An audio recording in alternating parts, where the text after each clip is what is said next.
Ladies and gentlemen of the night, what was your first day of work like? I started working because I'd gotten a few propositions through a dating website. I was studying med at the time and I was short on money. So one time this guy made me what seemed like a lucrative offer and I agreed. I didn't know how any of it worked, so I told a friend I was going out and to call or text me in an hour's time. We initially met in a park at night, sat in his very nice car and had a bit of a flirty chat, then made an appointment. He said he was 58 years old, but I think he was about 15 to 20 years older than that. A week or two later, I drove over to his apartment. I was petrified, but I needed the money, so I rang the doorbell. It was a lovely apartment, and he paid up front. He was nice enough. He asked me to do some things that I didn't want to do, so I said, maybe not this time. Kept an eye on the time via the helpful clock radio next to the bed, and thankfully he finished on time. Had a shower, bit of a chat afterwards, and then he kissed me goodbye on the cheek. I think the fact that I said no to one particular act annoyed him a little bit, but he texted later and asked if I'd like to do it again, and with another working girl in the mix. Things proceeded from there.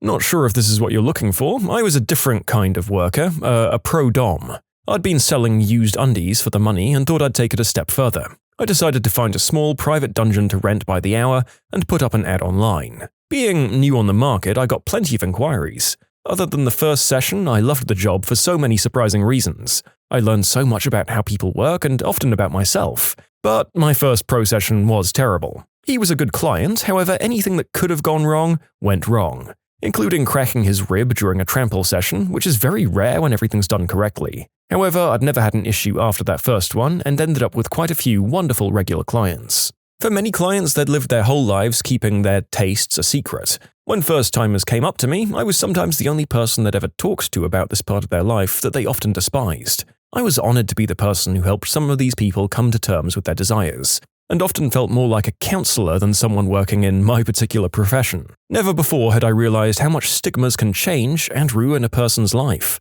I'm so much more aware now of the comments I make because you never know what friend or loved one is secretly getting hurt by your words. The narrator can tell that this is going to be one of those videos where he learns a lot about a section of society that he'd normally never even think about or get the chance to talk to. This last story alone was very enlightening, so thanks for writing in. I drank a heap of wine before I went to the agency. This was about 2.5 years ago when the industry was booming. I did booking after booking and went home with a massive wad of cash. I didn't think about it too much, I just loved the rush of being booked and making so much money. The industry is dead over here now and I really have no idea why. I was an independent worker of the night for 4 years. My first night, I was ridiculously nervous. I went to an upscale hotel, nervously walked through the lobby, hoping I looked like I belonged there and not like what I was really there for. I was nervous the whole elevator ride up to his room. I walked to his room, lightly knocked on the door. He opened the door. For the story's sake, we'll use the name Sarah, and said, "Hi, Sarah?" And like an idiot, I replied with my real name. We laughed it off. It was quick, 10 minutes. He was polite and clean, in the area for business.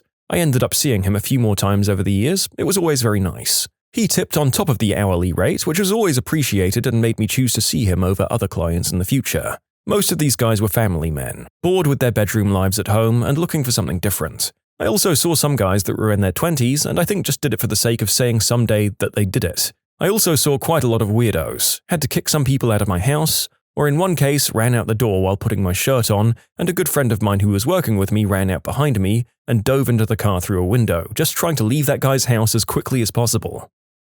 I'm an actively working girl. My first time was only about a month ago. It was through a website where you make offers to pay a girl to go on a date with you. They had to be very clear that it wasn't a working girl website, the stipulations on the website being that you compensated for time. It went over this many times, but the doing of bedroom activities was fairly well implied. My first time was with a 43-year-old married man in town on business.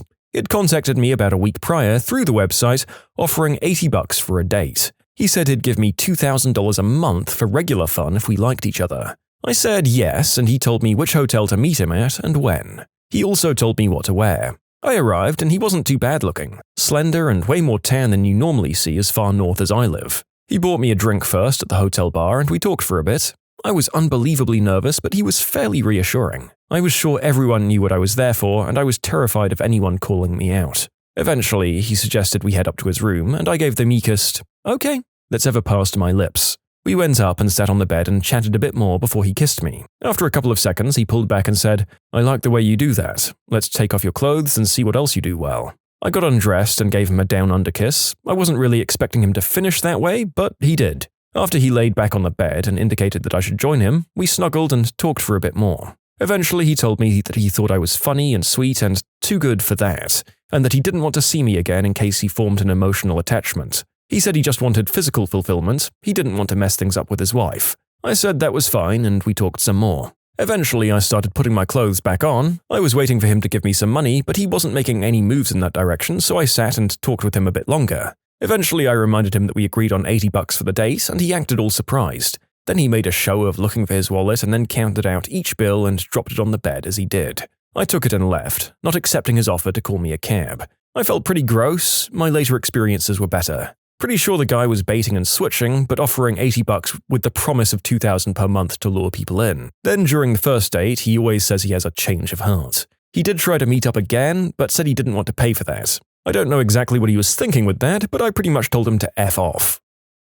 I don't remember much about the entire 6 or so years I was in the business. The whole reason I got into working as a call girl was because I have a traumatic brain injury that causes memory loss and dissociative episodes, and I wasn't receiving treatment for it at the time. Every day, all my life up until recently, has been a struggle to appear normal. There's only one job where you're only required to appear normal for 1 or 2 hours a day, and that's an escort service. Also, I grew up in a cult. My first job was a private client, and I was totally calm on my way there, and during, it wasn't until after I got into a cab to go home that I started crying. I wasn't even upset, it was just involuntary. A month later, I joined an agency. My first night, they gave me this guy who became my first regular. He always booked half an hour, and I never stayed longer than 10 minutes. The other job of the night was in an office in an old industrial estate. 2 very married men and 1 other escort. She was really nice and reassuring, and helped me get over the initial embarrassment. The rest of the night was just sitting in the car with my driver, talking about World War II and listening to Frank Sinatra. Most of the time, I even had fun, but I still always get butterflies on the drive there. I think it was the anticipation of not knowing who the guy was. They could be sincerely nice, or they could be a complete jerk. A few people have been asking about my education. I'm a med student in one of the more expensive parts of London. UK student loans are based on household earnings. My family are quite wealthy, and I have a few pre-existing debts. That's why I needed to do this job. This is another somewhat enlightening angle that I might not have considered otherwise. On the whole, I think the UK system of student loans is one of the better options where it isn't free like in most parts of Europe, but people having this be something that people turn to as a result of the student loan system is a pretty damning indictment. Then again, I'm sure some people do it because it's fewer hours and more pay than some hospitality or other student jobs. So maybe there's an element of preference here too. This sounds awful, but I was so desperate for money that I posted on Craigslist. Obviously, that was stupid and dangerous, but I was 17 and I didn't think about that. I basically asked people to bid to see who I'd go with. Keep in mind, this was a suburb in the Midwestern US, so the money wasn't crazy. I ended up driving 45 minutes to meet a guy who then drove me to his house. Again, so stupid. I can't believe I didn't die that night. This guy was like 50, a heavy cigarette smoker, smelled like booze. I told him I was 19. Again, stupid. He paid me $60 an hour for 3 hours. He smoked a few bowls, talked about jazz, and then very creepily went on and on about my chest. I was impressed he could get things going down there with how much substances he was taking, and with how much of a frequent user he seemed to be in general. Maybe he was on something else. That's mostly what I was thinking about the whole time. I didn't feel it when he was done because I was too concerned trying to give a good performance. So awkward, but he didn't seem to notice. When I got off him, it seemed like he had shed his protection, and I freaked out until I realized it was still inside me. We hung out for a little while, he slept and I tried not to puke, and then he took me back to my car, filled up my tank and gave me $300. All in all, not a horrible first experience, but also not wonderful. He's called me a few times, but I never went back. Just after high school, my girlfriend got a job at a service. It was back when pages were cool, for reference. I dropped her off at work on her first night. The place was in a strip mall, just a little spot that looked like a half-empty travel agency or an insurance shop. It was out calls only, so you basically wouldn't know it was that sort of place. I hung out in town because she said she'd page me if she needed me to come get her. She paged me pretty quick. I picked her up and we drove to McDonald's and got coffee. She was a wreck. She said that she'd told them she was going on a break, but that she wanted me to take her home. She wasn't even going back to get paid. She went on an out call to a guy's house. They had bouncer-like guys to drive the girls places. And so a guy drove her to some guy's house and waited outside in the car. The customer obviously wanted to do the deed, and she was totally blindsided by that. I honestly don't think she knew she was that sort of worker. She thought she was going to be a go out on the town for a date kind of deal. She even wore one of her nicest dresses. Long story short, she ended up just watching the guy tickle his pickle before fleeing the place and getting driven back to the office. Then I picked her up and she never went back. The thing I remember most clearly was when she was describing it to me. She was disillusioned, incredulous. There were pictures of his wife on the walls, pictures of his family. She was a great girl. Years on, from what I know via Facebook, she went to university, traveled the world, has a beautiful family and a successful career. A happy ending, if you will. You can submit your own stories to be featured here on the channel. The story submission link is in the description below. And if you want to listen to some vibey music in the background, check out easymode, also linked below, and subscribe. I tried being a rent boy for about a week. The first time was when someone messaged me on Manhunt offering to go south of the border on me for $200, which sounded okay and is actually not too uncommon in the gay community. I went to some random hotel in Chelsea and New York City, and yeah, we did as we arranged. It wasn't too bad until the last person I ended up seeing, which creeped me out enough to end that career. I wasn't too grossed out much by anyone, but I had a hard time keeping myself going with that guy. So for this client, with the username Glowbed, I took a little blue pill right before getting there. After about half an hour of somewhat awkward conversation, he kept talking about his night in heaven, he took me up to his room. As soon as we got there, I started to get creeped out. He lived completely alone in a large apartment, but when we got to his bedroom door, the door had a large 4x4-inch expensive keypad lock with a number password. Why would someone need that on a bedroom where they bring rent boys in when they live completely alone? The next thing he did was shut the lights off and say, "Wanna know why they call me Glowbed?" and flipped a switch which turned on bright blue lights underneath his bed. I decided to just jet out of the apartment and take a subway home. No longer an escort, I only saw a few clients and decided I'd rather make money the normal way. But here's my first experience. Signed up to an escort and camgirl site. My partner couldn't accompany me to the meet, so I got my gay best friend to drive me. It was in a travel lodge. Classy, right? And I was super nervous. I'd asked him if there was anything in particular he wanted me to wear, and he said he wanted me in casual clothes and no makeup. Of course, guys don't really have a clue what girls look like without a stitch of makeup on, so I put on foundation, blush, and mascara, and a cute sundress. The guy was around 50, I was 20 at the time, and he mainly wanted to make out and cuddle. For some reason, he had covered himself in talcum powder, which was odd, and he wasn't attractive, which made it hard for me to get going properly, but he seemed happy. The thing that weirded me out a little was he kept talking about our age differences and asked for my real name several times. I had a fake name for obvious reasons. I was reluctant to give him my real name and instead just gave him another fake name. I told him my real name was Elizabeth, but my friends called me Lizzie, and he called me Lizzie for the remainder of that appointment. Then he had the cheek to try and haggle me down for an extra hour, which I declined. Afterwards, when I was 300 quid richer for an hour of work, I felt strangely empowered.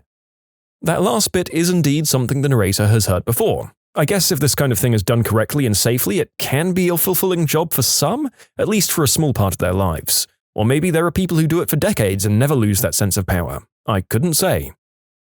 My first time was like that feeling you get as a kid when you know you weren't supposed to be doing something, but you did it anyway. It was a scary thrill, which is actually why I believe most people do it.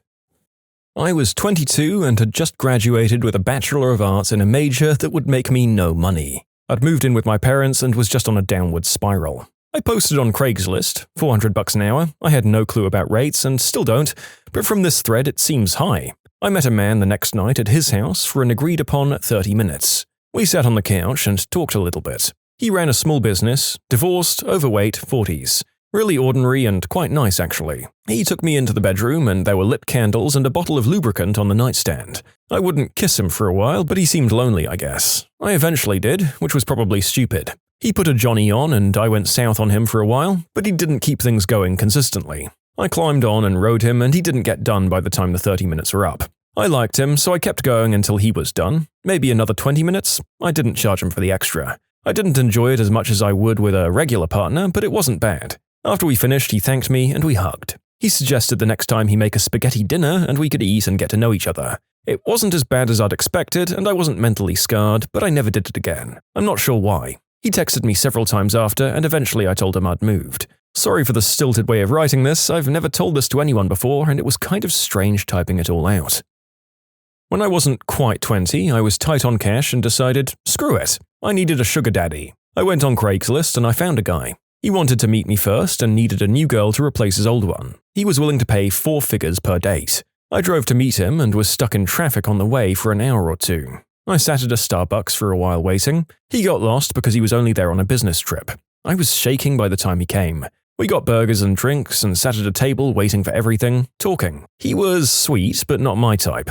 I was so nervous and shaking. We got to this hotel and sat and talked and ate, then started getting frisky. He wouldn't stop talking about how amazing I looked and was, and I know he was trying to flatter me, but after a while it got really old. I stayed the night and left in the morning. He gave me money for gas. I later told him I was sorry but the age difference felt too weird and he'd have to find another girl. But really, I just couldn't stand him. Then I found this married guy. We talked, I sent him pictures of myself and he was hooked. He ordered things off Amazon for me to bring, and yeah, we're talking about bedroom equipment stuff. Doing it in the rear was on the list of necessities to him. I was a virgin that way and really hesitant about it. I told him I wanted to be blindfolded for the thrill of it, but really, I just didn't want to see his face. Drove an hour to a motel in his town to see him. The way everyone looked at me, I knew they knew what I was there for. I knocked on the door, it opened. I stepped inside where the lights were off and kept my eyes on the ground. He came up to me and started stroking my arms, my face. He instructed me to put the blindfold on, and I did. I hated it. I hated every minute of it. Doing it that way sucked, and doing it with him sucked even more. He kissed me with his bushy beard tickling my face, and I frickin' hated it. I wanted to vomit. He gave me the $400 and I left. I regretted everything. Turns out he was nuts about me. He wanted to take me on trips and buy me an apartment in his town and all that stuff. I agreed to meet him again, but not doing it in the butt and no kissing. I told him it felt weird to kiss him when he had a wife. I know that's a weird frickin' thing for a working girl to say, but what was I supposed to say? You disgust me? The second time he was on white snow and had a hard time keeping things working down there. I had to awkwardly console him while he beat himself up over it and tried to restart him several times. We laid together for a while, and while we tried a few times, without a full rager, it's pretty much a fail. Once he gave up on the whole thing and admitted defeat, I packed everything up and sat on the edge of the bed. He bought my money and placed it in my hand and told me to look at him. I was still wearing the blindfold and I shook my head. He took it off me and told me to look at him. He was wearing a bandana that covered most of his face except his eyes. He had lovely eyes, and it made me want to cry when I thought of his wife. The guy was convinced that I wasn't in it for the money. I had a sick mind, a dirty side, and only he could fulfill it. I didn't bother correcting him because I didn't want to kill the self-esteem he was building back for himself. I told him I couldn't do it anymore. He messaged me a few times over the next year, but I kept telling him no matter what price he gave me. I regret both encounters to this day, and nobody knows about it. Gay man here. I remember the first time I accepted money for doing the deed with this guy. He messaged me on a gay dating site. This guy, 60-something years old, offered me $100 to give me a down-under kiss. I knew I was down immediately. I countered back that I'd do it for $150, and he had to let me watch adult films while he did it. He asked, "Can I swallow it?" Yeah, dude. So I went to his place. As a 28-year-old adult now, I think, what the frick, that guy could have been anyone. He could have taken me prisoner and now be wearing my skin like a dress. But he didn't do any of those things. He put on some adult films for me, which was very helpful as I wasn't attracted to him at all. I whipped it out, started tickling it, and once I was ready, he went to town until I was done. $150, thank you very much. He asked if I'd be willing to come again sometime. Yeah, duh. So I'd head over to his place about once a month. Got paid, repeat. When I moved away for college, I found some similar guys. Old men, fat men, especially ugly men. I never had to make them finish, they just wanted to do it for me. So that's what I sold them. A chance to make a hot young guy with a big eggplant arrive. Forgive the vulgarity.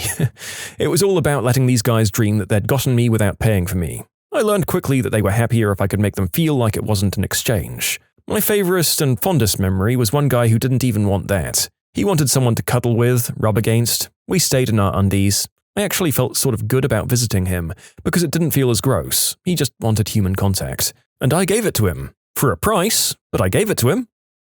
Male escort here. First client was a 19-year-old, thin, yet very busty blonde white girl with braces. She wanted to experiment and get some practice on someone, so she gave me $100 and did everything imaginable to me. Kind of a win. And yeah, no, 8 times out of 10 as a male escort, you get men for clients. I've never known a purely straight male worker that, even if they accepted every job they were offered, made enough money to live on. A few times here and there for extra spending money, sure, but they never made enough money to pay the bills consistently. When did someone try a crazy or cringe pickup on you?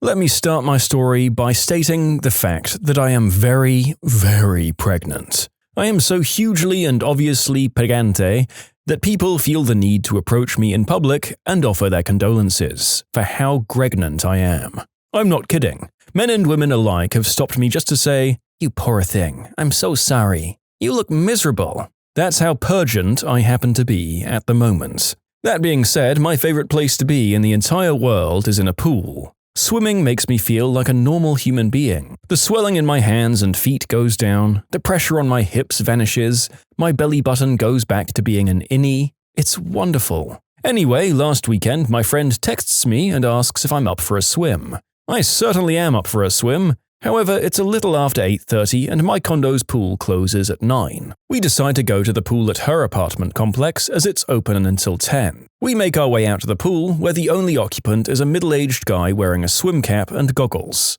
I don't pay him any mind, I just figure it's a resident doing some evening laps. No big deal. He watches us get in the pool and says something I can't make out. I ask him to repeat himself and he just says, "I'll swim over there." Okay. So my friend and I start chatting about nothing in particular, and Mr. Swimcap starts awkwardly butting into our conversation. He wasn't trying to add to it, he would just ask random questions, only we couldn't make out what he was trying to say. So we kinda brushed him off, and he started swimming around the pool and keeps accidentally swimming into us. Keep in mind, he's wearing goggles. So we move to another part of the pool and try to act like nothing's happening. He stops trying to swim into us and just starts staring at us. Then he says something, and the conversation goes as follows. "Who wanna date?" I say, "What? Who wanna go date?"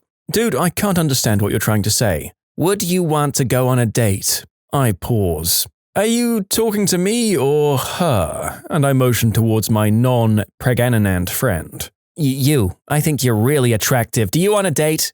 No, I'm very flattered, but no thank you." "So you don't want a date?" No, I don't want to go on a date with you." "You have a man?" "Yeah, I have a man. We're fixing to have a baby." "Do you live together?" "Yes, we do." "So you don't want to go on a date?" "No. Dude, no, I don't want to go on a date with you." "But would you?" "Would I what?" "Go on a date with me. I think you're a really attractive person." "No, I'm done talking to you now. Please leave us alone." I go back to my friend and we start discussing exit strategies, as the guy continues to talk to himself. Luckily, my friend's male neighbor decided to come and hang out for a bit, and Mr. Swimcap starts ranting at the neighbor about who knows what. Mortgage companies, maybe. So we try to enjoy the remainder of our time in the pool. A little while later, the security guard comes by to lock up. My friend, her neighbor, and I bolt out of there while Mr. Swimcap is gathering his things. Good guy neighbor walks me to my car to ensure there are no creepers lurking about. Look. There are pregnant women who are single, attractive, and who might be very receptive to going on dates. But it's a real big swing to ask them, and you've got to learn to take no for an answer no matter what you're into. And I do kind of wonder whether this guy was specifically interested in her because she was pregante, or whether he thought literally any woman dating him was a win at that point and that her standards for some reason might be lower because she was pregnant. In any case, weird messed up dude. Gave a speech for a class once, and after my speech ended, I went to take a leak and get a drink. On the way back to class, a cute Asian girl from the class was in the hall, looking like she was waiting for someone. I assumed her boyfriend, since he was also in the class with us. She saw me and lit up and asked if I wanted to join her for a cig. I don't smoke, but I obliged to keep her company since other people's speeches suck, and we headed outside. We joked around a bit, she tried flirting, but I have a girlfriend and didn't reciprocate. Figured she was just a bubbly person. Right when we were about to head back, she hands me a slip of paper with her number and says, "You should give me a call later today. We can get high and get to know each other better." I ask about her boyfriend and she says, "He's working later." I of course politely declined, went back to class, and spent the rest of the day wondering why the scenarios straight from the script of an adult movie always happen when I'm in happy, committed relationships, but never when I'm single. When we got back to class, she gave her boyfriend a peck on the cheek and sat back down next to him. I was walking down the street in the middle of December, hands stuffed in my pea coat, walking behind a young man who looks pretty paranoid. He finally stops and asks, Do you have a piece?" I pull my hands out of my pocket and shrug. Nope, no weapon. Oh, do you have any green herb? Nope, dude, sorry. Oh, do you have a boyfriend? Priorities, man. Priorities. I was walking down a street in Berkeley, often lined with older homeless guys and panhandlers. It was a warm day, so I was wearing a cute but modest black and white polka dot 50s style dress that always got me a lot of attention from the men. Anyways, walking by two older guys sitting on the sidewalk near each other, but far away enough not to encroach on each other's change-seeking turfs, when the first one I pass hollers something to the effect of, "Hey girl, let me see that dress on my bedroom floor." Ironic because, well, you know. To which the second homeless guy responds, without missing a beat, "Hey, don't you talk to my wife that way. She's a lady." In short, random Berkeley bum defended my honor. I was arrested in high school for a spontaneous bout of stupidity, and as I got into the cop car, I realized that there was a teenager doing a ride-along with the cop. I don't think much of it, seeing as that, I was pretty busy focusing on how much trouble I was going to be in. A few days later, as I settled into my permanent grounding, I got on Facebook. Lo and behold, I have a Facebook message. The boy doing the ride-along with the cop had written down my contact information and found me on Facebook just so that he could send me, "Hey girl, I just wanted you to know that I hated arresting a woman as beautiful as you." I was walking down the street with my mother. As it was summertime, I was in shorts and platform sandals, which were in fashion at the time. I walked by two guys, and one of them starts telling me he loves me and he wanted to go out with me. My mum asks him if he was crazy, to which he replied, "I'm crazy for her. I was 9. I was hanging out with a friend the day before Easter. She had to drop by another friend's house for a quick errand, so I went with her. They had an Easter party going on for this woman's children and a few of her friends. The parents were having a barbecue, and the kids had done an Easter egg hunt and moved on to painting pictures for their parents. A normal enough fellow started chatting with me, and after about 10 minutes with the group, I realized he was there with his 2-year-old and the baby's mum. I wasn't sure if they were together, but I just assumed they were and left it at that. So when we went to leave, I was totally taken aback when he pulled me from the doorway where everyone was saying goodbye to each other. He shook my hand and whispered, "Shh, it was so great to meet you. Shh." He put his finger to his lips, winked, and then turned me back around to face the group. I just stumbled through my normal goodbyes and left without acknowledging him.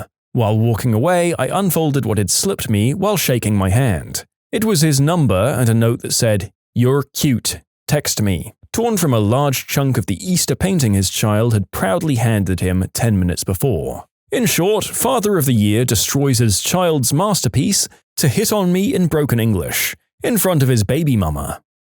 Quality bloke. I wonder if she took him up on his offer. Oh, whoops. Guess she just threw that number into the trash can in the same kitchen that it was handed to her next to. What are the chances? Walking down the main street of a medium-sized town with my girlfriend and her sister. An all-right guy in an all-right-looking car, maybe about 22 to 25, pulls up and shouts to the sister, "Hey, you in the blue, come get in the car, go with me." They were married 4 months later. Last I heard, it was still going strong, but that's been a while. I didn't say anything at the time because I thought she knew the guy, and later I was annoyed at her. "I'm pretty sure she's messing with you and she knew him somehow."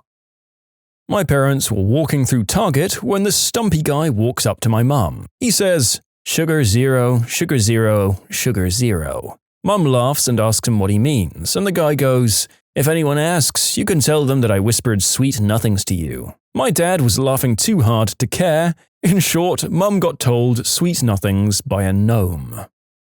I have very, very long hair. It reaches below my knees. If it helps you visualize, I'm a slim Asian female. "Damn, girl, your hair be crazy, like a motherfucking horsetail." "Hey, you should know I'm a total stallion, babe." This guy leans in really close and starts stroking it. I get the frick out of there as fast as possible. He calls after me in a gruff plead, "Oh, come on, girl, let me see if all your hair be that long and beautiful." I briskly walk away, but not before I hear him turn back towards a buddy and swear, "He thinks I've got a crazy long bush?" I've also just had a guy grab my chest out of nowhere. I punched him on the ear. You can submit your own stories to be featured here on the channel. The story submission link is in the description below. And if you want to listen to some vibey music in the background, check out easymode, also linked below, and subscribe. I got a new job teaching computer courses to adult classes of adult learners. I go to check out an apartment I found on Craigslist near my new job. The renter and I exchange some emails. I tell her about my job and she tells me about the nutrition supplement she sells. She also tells me entirely too much about her life, her ex-husband, and her custody battle over her 13-year-old son. Boundary issues. Got it. But I respond very sympathetically towards her because I'm a people pleaser with my own boundary issues. We hit it off. The address is a house and I figure it must be a duplex of some sort. The renter invites me in. She's a 40-something-year-old woman, fairly attractive, and I'm in my early 20s at the time. She introduces me to her son, who's in the living room playing Guitar Hero. Then she shows me the room, which is just off the living room, separated by a curtain. I tell her I'm surprised. I thought she'd listed an apartment. No, she explains, it's just the room, but it comes furnished with the dresser and this waterbed. Don't worry about the curtain, she says. You'll have plenty of privacy.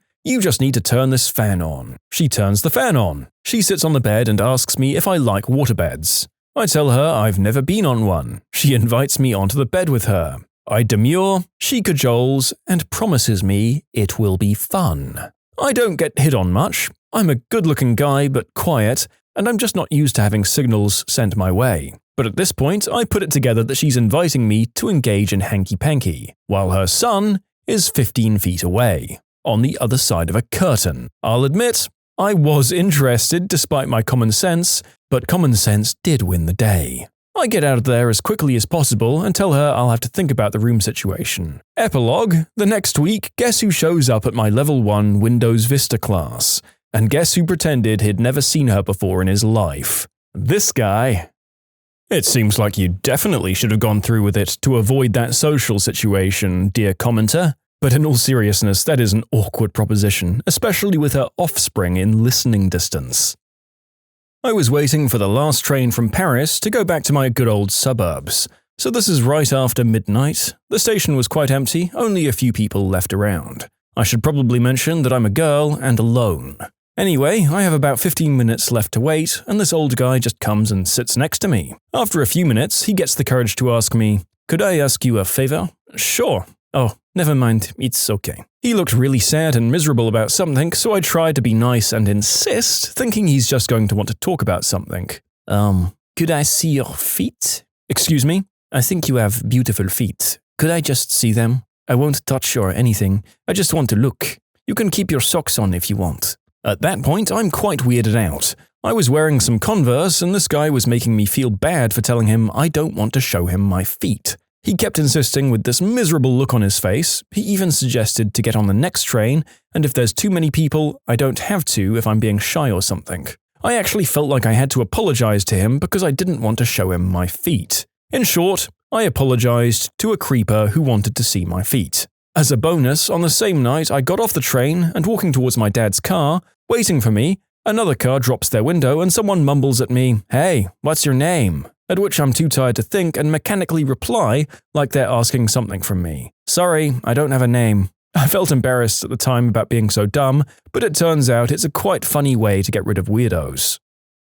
So I witnessed this at a bar one night. This was at a college bar in California. Anyways, this young couple were sitting at the table next to mine and it was apparent they were dating, holding hands, smiling at each other constantly, among other things, and were minding their own business when out of nowhere, a guy in his early 20s and clearly a bit drunk walks up to their table and looks at the girl for a second, then glances at the guy and says, "Hey guy, mind if I talk to your sister?" Well, hearing this, I look over at the boyfriend and he has this look on his face that just screams, "What the frick?" So here's how the rest of the conversation goes. Boyfriend says, "She's my girlfriend, man, so yeah, I mind." "You're dating your sister? Isn't that illegal?" "No, she's not my sister, she's my girlfriend." "Oh, so she was your sister and now she's your girlfriend." "No, leave us alone, kid." At this point, the drunk guy turns around and yells for his friend to come over. "Hey, come over here, this guy's dating his sister." So the next thing I know, this well-groomed and dressed guy, clearly gay, comes over to the table to see what kind of trouble his buddy is getting into. He's dating his frickin' sister. "Isn't that illegal?" "That's what I said." Well, now the couple are pretty annoyed and the girl suggests to her boyfriend that they go somewhere else. As they gather their things and start to walk away, the second guy walks up to the girl and says, "Hey, would you mind if I talk to your brother?" And this look of horror spreads across her face as she realizes the gay guy wants to talk to her man. They basically ran out of the bar and the two guys busted up laughing from the reaction they got. In short, mind if I talk to your sister? I'm trying to figure out which one was the wingman. I was in the back seat of my friend's truck with a girl I just met riding home one day. I make small talk, maybe 2 minutes of pleasantries are exchanged. Throughout the ordeal, I'm totally enthusiastic and just the embodiment of suave. I ask her, "Do you have a boyfriend?" "No." "Do you want one?" "Oh, you're serious?" "Yeah, babe." "Sure." I'll never be that cool again. Keep in mind, I'm normally fairly shy around new people. In short, I felt like Fabio. I think this might be one of the rare instances the narrator has read about where that level of boldness, in the company of other friends no less, has actually worked out for the better and not in a humiliating rejection. Then again, the rejection stories are the ones that are generally the juiciest, according to your comments, you disaster-craving weirdos. No judgment, they're more fun for me to read too. My mum was working at her pharmacy job at the pickup counter when a man came up to her and gave her a pickup line something along the lines of, "Hey, I'm not here to pick up medicine, I'm here to pick you up." That man is my father. There used to be this veteran who went to my college and always wore his uniform, and he used to hit on me in the creepiest ways until I reported his butt. It started off just as friendly banter every once in a while, until one night he has me cornered alone in the bus shelter. "I bet you taste good, little princess, like cotton candy." I walked down to the next bus stop. I was riding my bike and got hit by a car. The guy stopped and we exchanged information. I got a call later and it's him asking me if I was alright, which I thought was normal and nice of him, but then he follows it up with if I'd want to get lunch with him. He then proceeded to call me every day, leaving messages like, "You want to get lunch? I'm really hungry." You don't break a person's tailbone and then ask them out. When I'm drunk, I always seem to want to hit on lesbians. I always have a very good time too, and I've gotten a few numbers, but it's not like I was trying to convert them or something, so I always wake up the next morning wondering what the frick I was trying to pull. I made a few good friends that way though. My girlfriend and I were walking along the beach in San Diego last year. An older gentleman, probably late 50s or so, came up to me and said, "Son, if I had your body and my money, I'd be unstoppable. How about we put the two of them together?" My girlfriend just about fell over laughing while I tried to politely decline. As we walked away, he let me know, "You're even more fine watching from behind." I still haven't lived that one down. I was walking back to my car one night and a group of young guys were hanging out on the sidewalk, taking up most of the width of it. My friend and I had to walk through their group. As we walked through, a guy stepped in really close to me and whispered, "Girl, I'll buy you Starbucks every night." I had no idea how to respond, so I just smiled and kept walking. But later, I had to wonder, do non-white men think that the way to a preppy-ish looking white woman's heart is the promise of Starbucks runs? Because, well, he's kind of right, I guess. This isn't mine, as I've never been hit on, but when I was going to college, I was sitting in the cafeteria with a group of about 11 people who all knew each other and were D&D nerds together. There were 4 very attractive girls in this group. One kind of sweat-smelling, mouth-breathing, newish guy who'd only recently joined our little group leans over to one of the girls in the group and brags about how he can do a perfect Zap Brannigan impersonation. She asks to see and he goes, "If I said you had a beautiful body, would you take your pants off and dance around a little?" in Zap's voice. We laugh in that awkward, not sure if he's an unspeakable act offender way, and I have to leave for class. The next day, he gets to the table before the girl from earlier does, strikes a heroic pose and says, "Kipf, I've made it with a woman. Inform the men." The girl is mortified that he not only told everyone, but told everyone in Zap Brannigan's voice. Fortunately, he had the good sense to be too embarrassed to show his face again after that. In short, Zap Brannigan's pickup lines apparently work. I was at a beach with 3 other friends. It was a weekday, so there wasn't a crowd, but a bearable amount of people to handle. We were enjoying ourselves and my friend and I were just floating about and talking, when I then noticed this tan guy not too far away from us. He was staring straight at us with an extremely creepy, perverted grin. We decided to swim back to shore and started to take pictures, and guess who decides to come along? Creepy tanned guy. At this point, we still haven't really reacted, but then he starts running back and forth on the beach, never taking his eyes away from me and my group. He eventually starts doing his little running routine closer and closer to us. When we thought it couldn't get weirder than that, it did. Every time he ran towards us, he slowed down, eyed us up and down, then smiled his creepy smile and began chanting. He was chanting actual gibberish, no English words or any language you would recognize. It was like he was performing a frickin' ritual on us. It was creepy as heck. In short, creepy dark tan guy tried to hit on me and my friends using some mystic ritual at the beach.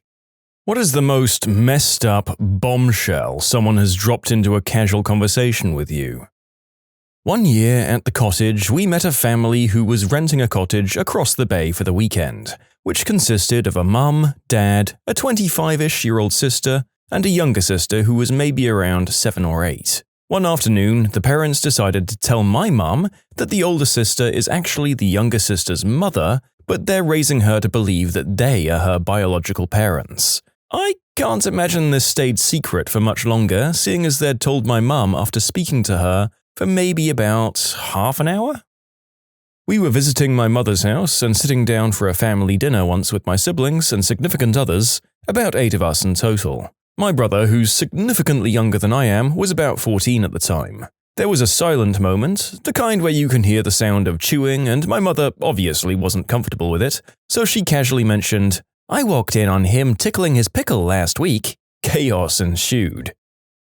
I had a female friend over, and there were about 3 of us sitting around on the couch drinking some beers. Then she drops the, "So, I lost a baby on Sunday" bomb. "Yeah, I didn't even know I was pregnant. Anyone want another beer?" I have an old friend who tends to drop these kinds of bombshells. She's had a hard life and hates to whine about it, but deep down she really needs to talk about these things sometimes. I think it's her way of keeping us updated about her life without feeling like she's a complainer. She's utterly not a complainer, which we tell her as much as possible, but she went through a lot of rough treatment as a kid, and is still dealing with a lot of it. When we were talking about one of my mum's uncles, she casually dropped the fact that he was a serial committer of the unspeakable act, of the worst kind. Jaws were dropped.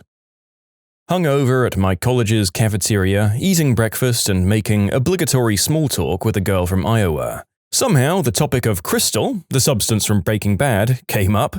I know, right? What could go wrong with this topic? So I'm saying, yeah, it's a pretty rampant problem. I read a book about it that focused on a city in Iowa, actually. People just boost these big tanks of anhydrous ammonia from farmers. She says, "Oh yeah, my dad used to be a sheriff in Iowa." "Oh, cool." "Yeah, one time he tried to close the lid on a huge anhydrous ammonia tank that was leaking." "Oh wow." "But he fell in when he was crossing the ladder." "Oh," with about a 5-second pause after that, before, "Is he alright?" "No, the acid ate him to the bone. He's dead." "Oh, well, prick."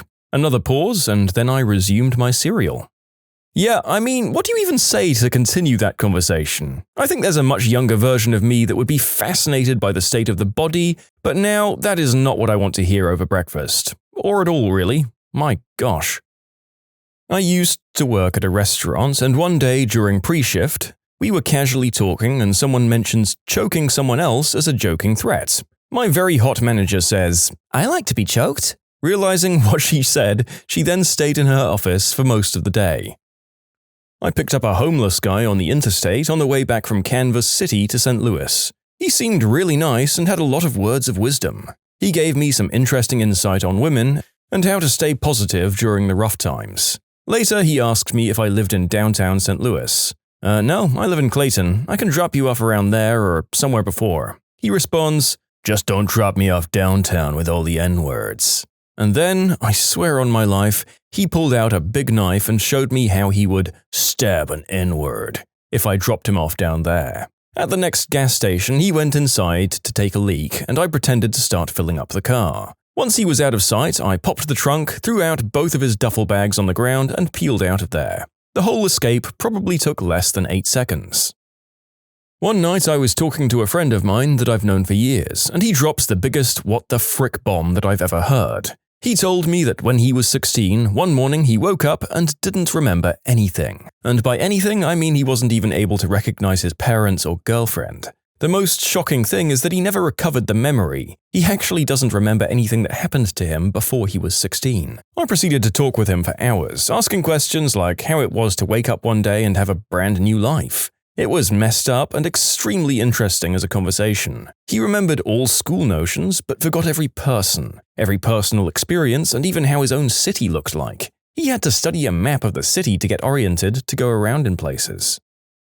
I was at my friend's house on the last day of winter break, helping him pack his college stuff to go back to school. His mum walked through the doorway and looked at the piles of books, computer stuff, among other things, and had this expression of, "What the frick are you doing?" And after this long, awkward stare, she goes, "Oh, I guess no one told you. Your dad lost his job and you're not going back to college this semester." I was once having a drunken patio conversation with some buddies, and we were discussing stupid and annoying things. It was a random conversation about dumb crap, and we were having a laugh until one of my friends busts this out. "Don't you guys hate it when you're taking a crap and it grazes the back of your ball bag?" Everyone else had a long moment of silence. Another friend, after the moment of silence, "Dude, how big is your ball bag?"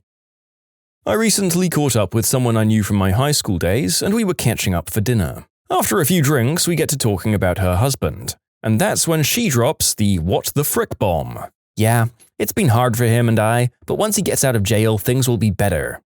Jail? You never mentioned that. What's he in for?" "Well, remember how I said he cheated on me once? Well, that's why he's in jail."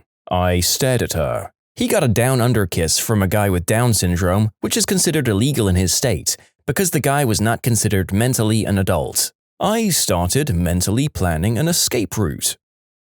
I was hitchhiking and was picked up by a guy who had just caught his adopted 8-year-old son trying on his adopted infant son's diapers. He didn't know what to do or say, so he got in his van and just started driving. He had picked me up simply because he needed to tell someone. I mean, this isn't so bad. Kids do weird stuff. I'm sure the older one was just curious.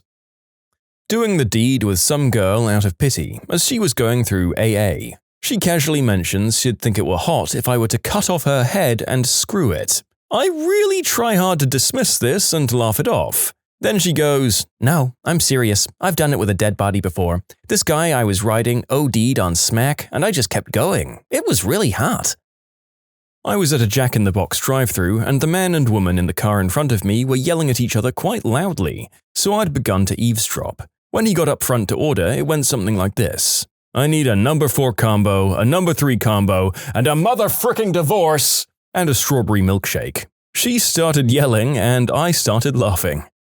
I swear that if the clerk didn't ask if that dad wanted fries with that, he or she will be kicking themselves on their deathbed for the missed opportunity.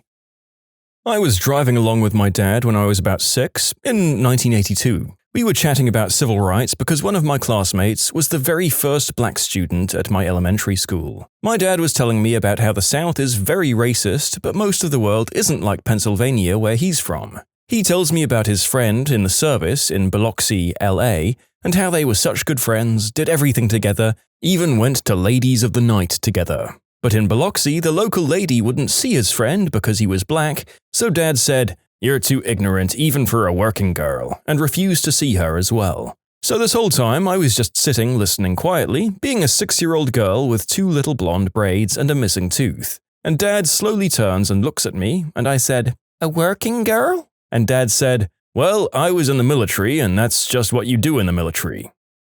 On my first day of work at a shoe store, the manager walked around and introduced me to the other employees that came in that day. That was maybe about 2 other people. The last one of the night was an old, short woman named Joanne. As soon as she sees the manager, she walks up to her and tells us that her husband has found her toys and tried to throw them out. My manager says to me, Joanne collects Barbie dolls. And Joanne looks at her and says, "No, my other toys." Giving a coworker and her boyfriend a ride home, and she starts screaming at me to take a different exit off the highway because there's a police car on the off-ramp. Turns out they have a restraining order against each other because he was inappropriate with children, and she kicked the crap out of him for cheating on her. They both ended up in jail shortly after, him for the 13-year-old and her for stabbing him in the leg. Me and a friend were sitting around working on his Mazda when he mentioned that he only did it in the butt with his girlfriend because she had a cyst the size of a baseball in her hoo-ha and it grossed him out. Total non sequitur. I paused a minute and then just eventually said, "Your air cleaner is dirty." As a kid, I was playing along the shore of the Ohio River while visiting Dad's family. I found some neat sticks in the water and started collecting them when my cousin walked up. He was probably about 20 at the time, and he said, "I'm pretty sure those are human bones." Turns out they were. I was playing with a part of a murdered woman's femur. A few years back in college, I was playing Mario Kart Double Dash and drinking beer with a good friend of mine. I said, "Hey, pass me the turtle." He went, "Here you go, man." "Awesome. Take that, baby Mario." He then dropped in this gem. "Dude, I've got acquired immunodeficiency syndrome." Long, shocked silence from me. "Yeah." "When did you learn about it?" "A few weeks ago. I've been meaning to tell you for a while now." Wow. I'm not sure what to say." "Hey, your hiccups have gone." "What? Oh, you motherfricker." You can submit your own stories to be featured here on the channel. The story submission link is in the description below. And if you want to listen to some vibey music in the background, check out easymode, also linked below, and subscribe. My mum said, "I want you to go to the shop for me and get this, this, and this. Oh, and by the way, Bluey, our dog, is dead. Don't forget the bread." Cue me bursting into tears.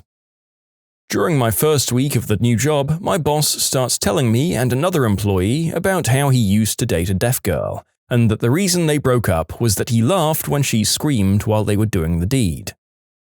Did you ever wonder if your mom gave your dad a down-under kiss just before she kissed you goodnight? Screw you, Uncle Tony. Screw you.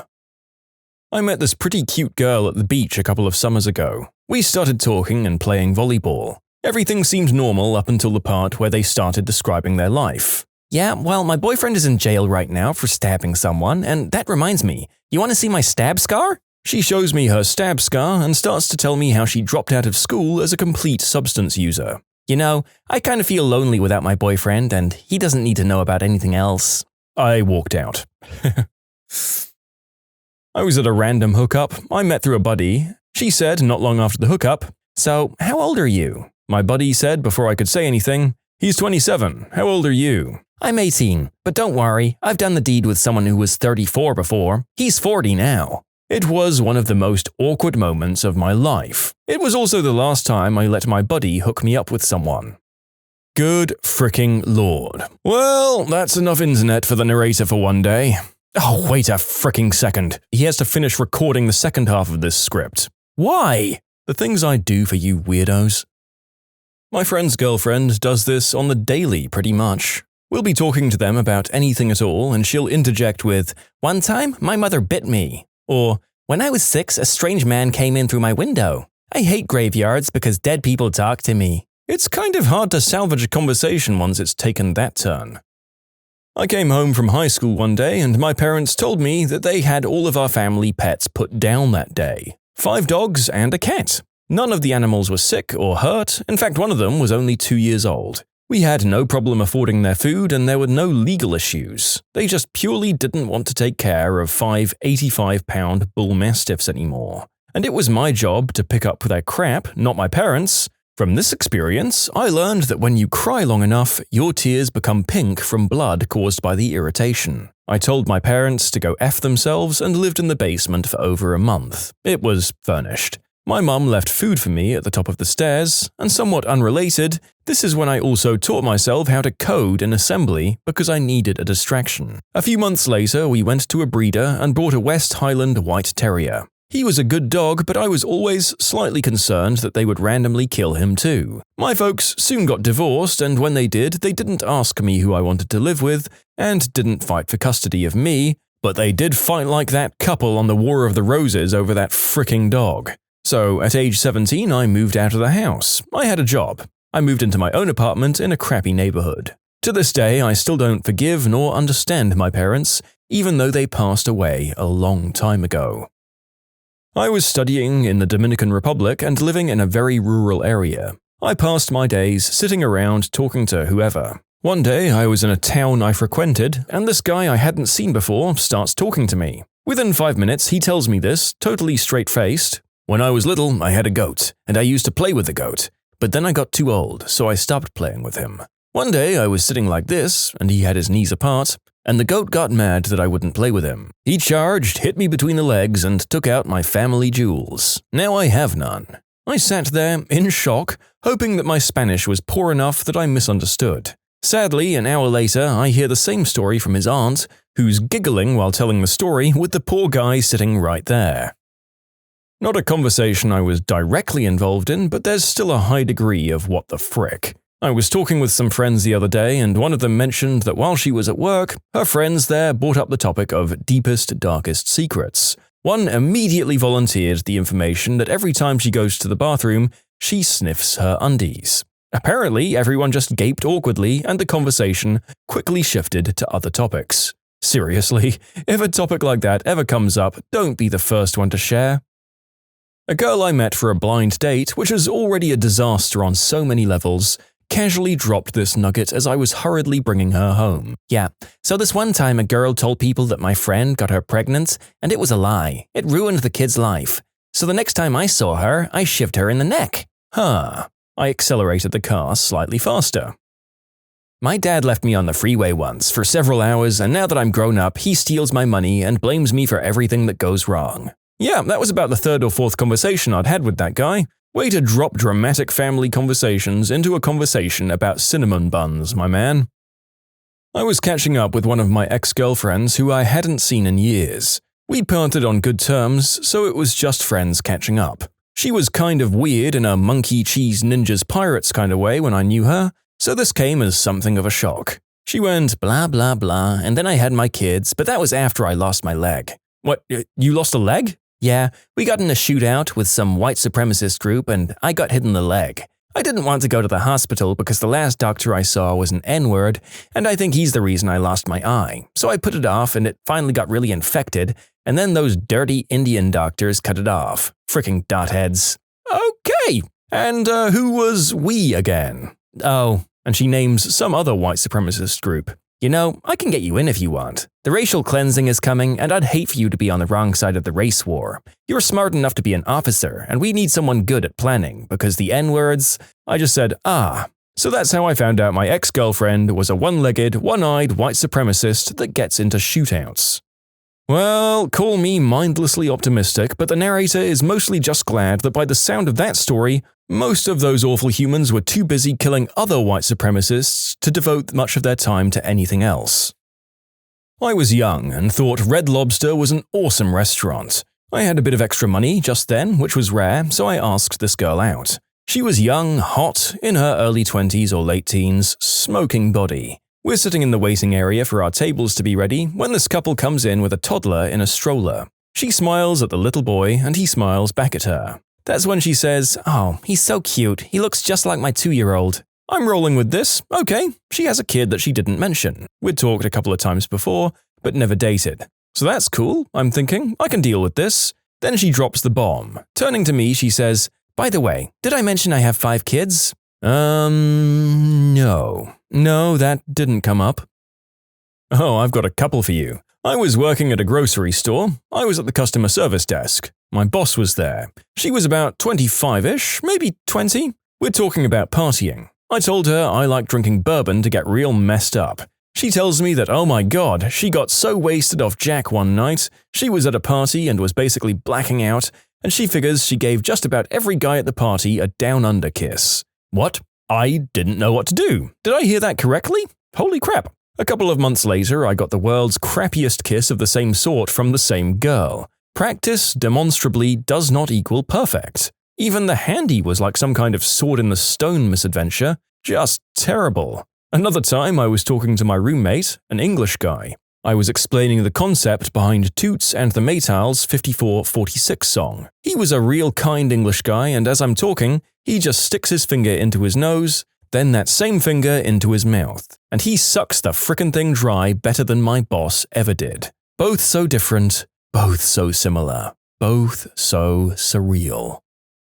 "A guy once paid $300 to take a tinkle on me in some alley," said a late 30-something employee of mine. I may as well throw in one more. From the same office, I made the mistake of dating one of the female junior staffers. Our chain of command was entirely separate, so it should have been okay, but such things never work out as planned. Anywho, after flirting a bit at a bar, she asks me if she can spend the night at my place. She's 21, 98 pounds, and cute, so I consent. Get back, start making out. This is the first time we've ever made out, and 10 minutes or so in, she says, "I was a victim of the unspeakable act." What? I pull away. "No, don't pull away. That's the worst thing you can do. I'm just telling you, it happened to me." Thus began a 2.5-month relationship from hell. I was at a bachelor party talking to one of the exotic dancers. She says, "Sure, I'll do the deed with the groom and even the best man, but after 3 or 4 guys, it gets kinda gross, you know?" Her and I were on a first date, and upon her seeing a couple with a baby, she said, "I really want a baby." "After you get married?" "No, I mean now. I don't need a husband, I just want a baby." The same girl, later that night, after being around some of my friends, told me that I must not like her because I was too nice to her around them. That if I really liked her, I would have put her down and made fun of her in front of them. There were a few too many issues going on there for me. Visiting my dad in Florida, he says to me, "I think the internet will be slow for the next hour. I'm downloading a naughty movie." What was the wildest thing to happen to you at your normal, regular job? Whew, mine would most definitely be what happened today at work. I work at Subway and it was pretty much dead at about 8 a.m. There was an older man who came in, about 6'4", 250 pounds, and he looked about 40 or so. He seemed very shady when I first said hi to him. He walked up to the counter and I asked, "What can I get you today, sir?"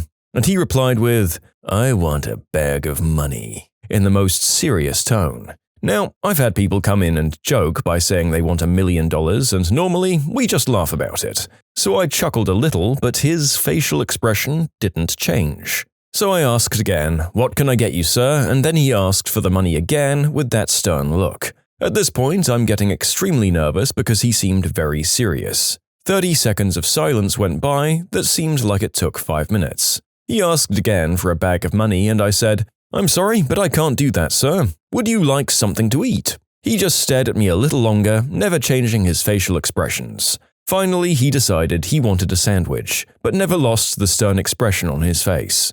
I still don't know whether he was actually being serious about wanting to rob me or if it was all a joke that he never let me know about. It scared the wee-wee out of me nonetheless. In short, a man tried to rob me and I made him a sandwich.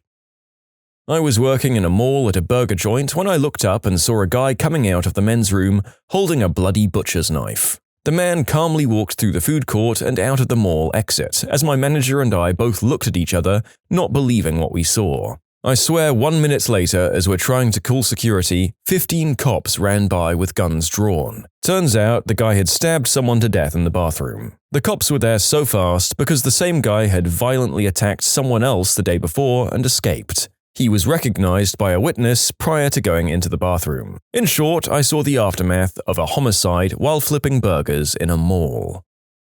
I used to work in a dementia ward. I've been bitten, peed on, had things thrown at me, and attacked by a guy who was hallucinating. But the scariest thing was when one of the electric fireplaces caught fire and 2 of the men in the ward just locked their doors. The time between calling 911 and the firemen getting those 2 out was terrifying. We can only hope that this incident maybe encouraged the ward to perhaps update their doors to ones that couldn't trap the occupants into their own private furnaces during an event like this. But then again, these facilities tend to be underfunded, so who can say?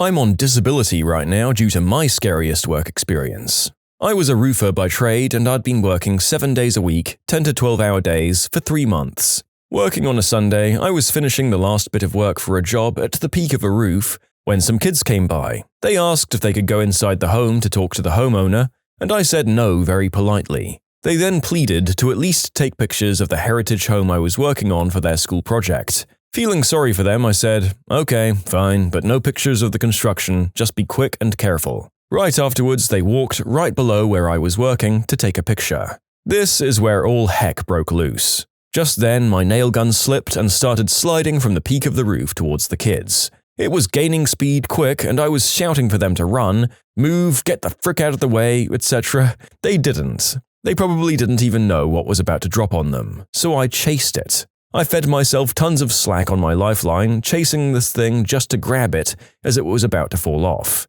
I was able to toss the gun in a completely different direction, but with all the momentum I had, there was no stopping me from going over the edge, and so much slack on my lifeline, so there was nothing to keep me from hitting the ground. I fell 15 feet onto a staircase, shattering my left heel when I landed. The kids moved when they saw me in the air, that much I remember afterwards. This was the scariest thing that's happened to me. Many close calls and all sorts of jobs I've had, but in this particular situation, knowing this is going to hurt like heck is almost indescribable. Surgery went well and 4 months into recovery now. The internet helps with passing the time. I used to work as a production assistant on Dexter. On one fateful afternoon, we were shooting the fight sequence in the garage from episode 3 of season 4, the one where Dexter confronts the vandalizing neighbor. We had a large blackout tent rigged over this person's house to allow us to shoot a day for night, and I was stationed just outside. It was sunny and hot as heck that afternoon, so after a few takes of shouting and fighting, a request came over the radio that Michael C. Hall and J.C. McKenzie needed some water. I ran to the craft service truck, grabbed as many water bottles as I could, and booked it back to the house. As I stepped inside the tent from the bright sunlight, my vision went black. There was a lone practical light in the garage, meant to mimic Dexter's flashlight, which hardly provided sufficient illumination for my constricted pupils. I stumbled into the garage, arms full of water, doing my best to locate our actors. Despite the various crew members in the garage moving about, I was able to find JC rather quickly. He was right under the light talking to the director. So far, so good. I handed him a bottle and turned to find Michael. I spun around a couple of times, scanning the room, but no signs of MC Hall. Even as my eyes adjusted and shadows became clear, I couldn't find him. Then out of the corner of my eye, I saw a shadow move. As I turned around at that perfect moment, the dark passenger emerged. A figure clad in black, wearing a tattered ski mask, rose from the depths of whatever hell he came from and approached me. My spine froze. All the water bottles tumbled to the ground. For a brief moment, I felt the greatest fear I'd ever known. And then I realized it was Michael coming to grab a water. Man, did I look like a fool. He was very nice and apologetic about the whole thing and insisted he wasn't trying to scare me, but merely attempting to stay in character. We shared a good laugh, but seriously, he was wearing a ski mask and he's Dexter. Any man would crack. In short, Dexter Morgan scared me crapless in real life. I used to work with burrowing owls. We'd check nests with a long, flexible camera and a visor over our eyes. Well, one day I headed into this field, knelt down, put the visor on, check the nest. It took about 15 minutes. Then I stretch up and take the visor off. About 50 cows are in a circle 360 degrees around me, staring at me with their cold, dead eyes. I have no idea how I didn't feel them walking over. They started to get nervous and excited as I packed up my stuff, and parted so I could see one very angry bull at the back of the herd. I did my very best calm speed walk out of there. In short, I hate cows with a fiery passion. I worked at an electronic buyback store. One day a customer bought by a new 20-inch LCD monitor in the box. I made an offer and he was more than willing to sell me his product. We normally check all items to make sure they work before we pay out for them, so I decided I'd open the box and take a look inside. As soon as I open the box, over 100 cockroaches come crawling out of it and all over my counter. It took me a good couple of seconds to realize what exactly was coming out of the box, but it was both scary and gross. In short, someone opened a box full of cockroaches at my store. The monitor was in the box, and the customer seemed really shocked and embarrassed about the whole thing. Two people who had come in with just kind of walked away from him as soon as it happened. Can you imagine the conversation between the guy's friends? "Damn it, Jerry, this is why we never take him anywhere. For Pete's sake, Jerry, can we hang out at least once without you opening a box full of invertebrates?" Seriously though, this sounds like it might have closed down the store for a while. Next is a story that stretches our prompt of normal jobs to its limit. This was a volunteer job I had a while back. The giant Pacific octopus had refused food for a few days, so I was told to bring up a variety of stuff and see if I could get him to eat. I went up to his tank, which was in an isolated area, and grabbed some food and waved it around in front of his cave. He immediately shot out, grabbed the thing I was using to feed him, a plastic grabber that you could use to pick up trash, and then wound a couple of arms around my arm. He then latched onto a rock in his tank and yanked me so hard that I was doubled over the tank wall and unable to move. I'd played with octopuses before, and while they often held on to me with a tentacle, they weren't hard to remove, but I could not get this guy to release me. I struggled and managed to get one arm off, but he quickly twisted another around my arm. He was slowly pulling my hand closer to his mouth, which was really freaking me out. I kept shoving food at him. Fortunately, I'd bought a lot, and curling my hand around away from him as much as I could, but I was terrified that my hand was going to get chomped on with his beak. It wouldn't have killed me, but they are venomous, and octopus bites can be pretty nasty, even from small ones. His beak was pretty big. Eventually, he relaxed enough to where I could lift him out of the water a bit. He still had a couple of arms wrapped around my arm, and he didn't much care for that, so he let go and went back into his cave. It left me with about 55 bruises on my arm from the suckers on his tentacles. In short, octopus grabbed me. I was worried he'd bite me. I spin a sign on the side of the road advertising ice cream for a local mum-and-pop store. An undercover cop pulled over a substance dealer right next to me, had him get out of the car, frisked him, and then confiscated a weapon he didn't have a license for. I awkwardly stood there advertising orange swirl ice cream. Did you take advantage? Say, you guys look like you could use some delicious ice cream right now. You can submit your own stories to be featured here on the channel. The story submission link is in the description below. And if you want to listen to some vibey music in the background, check out easymode, also linked below, and subscribe. I work in vet med. One day we had a guy come in with his dog who insisted that his dog's problem, I think it was a minor laceration, was a much more critical thing than those belonging to the 5 or 6 animals already waiting to see a vet, and he demanded that he be allowed to budge the queue. When his initial tactics failed, he began shouting at the receptionist. One of the vet techs went up to try and calm him down, and the guy lost it. He started screaming that making him wait in line was illegal because it meant we were denying the animal his medical assistance, and that before calling the cops on us, he'd be back for personal vengeance. He assured us that he'd bring a piece and any other weapons he could lay his hands on. A lot of people were shaken up, so we called the cops, and they promised to keep an eye on the place for the next few days. We hoped that would be the end of it, but we were wrong. He was back the next day in a karate gi, exactly like the ones that little kids wear to competitions, brown belt and all. He stood in the doorway screaming obscenities while going through every cliché karate pose imaginable. The cops were there within 2 minutes, and that was the last we saw of Karate Man. The weapon threat was terrifying, the outfit, not so much. In short, man came in demanding to budge the line, threatened to come back in with a loaded weapon. Instead, came back in a karate outfit and was promptly arrested. When I worked as a waiter, I always remember a chunky steak knife slipping off a plate I was carrying and watching it fall, tip first, landing at the bottom of the stairs a couple of floors below. A split second after someone walked right in front of it. At a shooting range, I hate new shooters. They get so excited about shooting anywhere in the same zip code of the target that they whip around and say, "Did you see that?" and end up waving their piece at you. It's scary. I used to manage a pizza place, and one Friday around 11:30 a.m., a guy came in looking no different than any other of the smack or crystal heads in the neighborhood. We asked how his day was, and he said, fine, and then when he asked what he'd like to order, he said, "Give me the frickin' money." The cashier said, "What?"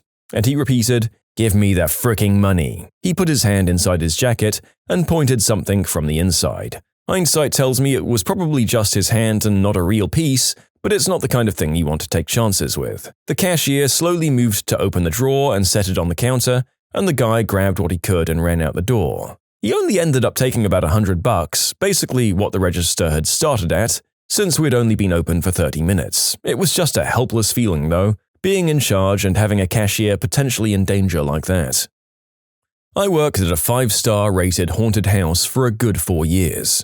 It was seasonal. My job was to be an evil clown, and my role was to spontaneously appear to the groups that were walking through. Many scary things have happened to me.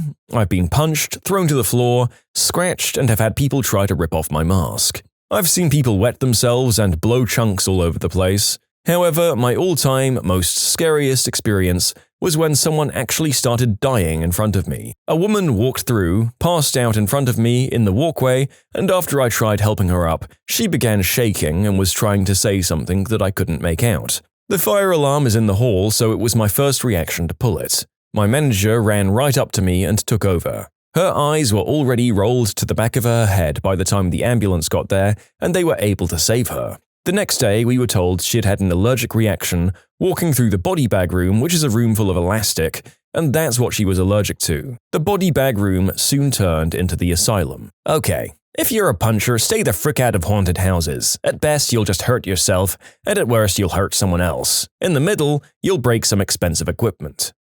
Yeah, you know what? This is true. The narrator has been guilty of victim-blaming the haunted house workers who get socked in these places. Really, why would you go into one of those things if this is the way you react? Do you want to get sued?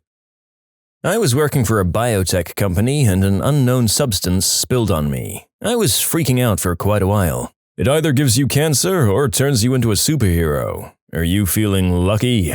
I was thinking I didn't have any scary work experiences as a kid, but you've just reminded me of mine.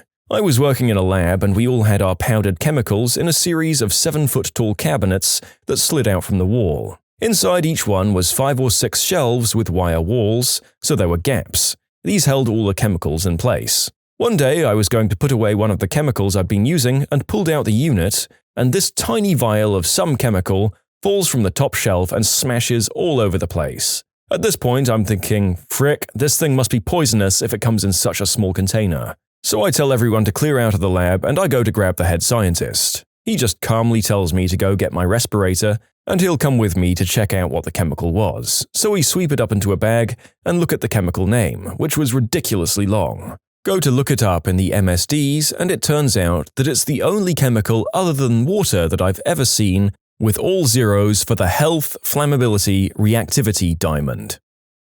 I was working construction in the world's biggest oil refinery when there was an explosion maybe 50 yards from me and a big old fiery mushroom cloud shot into the air. We ducked behind some big concrete pipes, since you never expect only one explosion in a refinery, but nothing else happened. I don't consider it my scariest work experience by any means, but this is the one that seems to fit the question the best. Wait, you mean this isn't your scariest? You have more? Do tell. I've got so many I've written books about them, but specifically in that oil refinery we oftentimes work up high on the steel frame structures, supporting pipes and whatnot. Our team had a cherry picker on it, which is basically a mobile crane for picking up heavy stuff. We mostly placed stuff like valves and 30-foot-long pipes, maybe a foot or two in diameter, and welded them together. Once we had threaded a pipe via the cherry picker through a complex piping network a couple of stories down from where the tip of the crane boom was situated. The crane held the pipe while we maneuvered it. We were all under that heavy pipe at various times.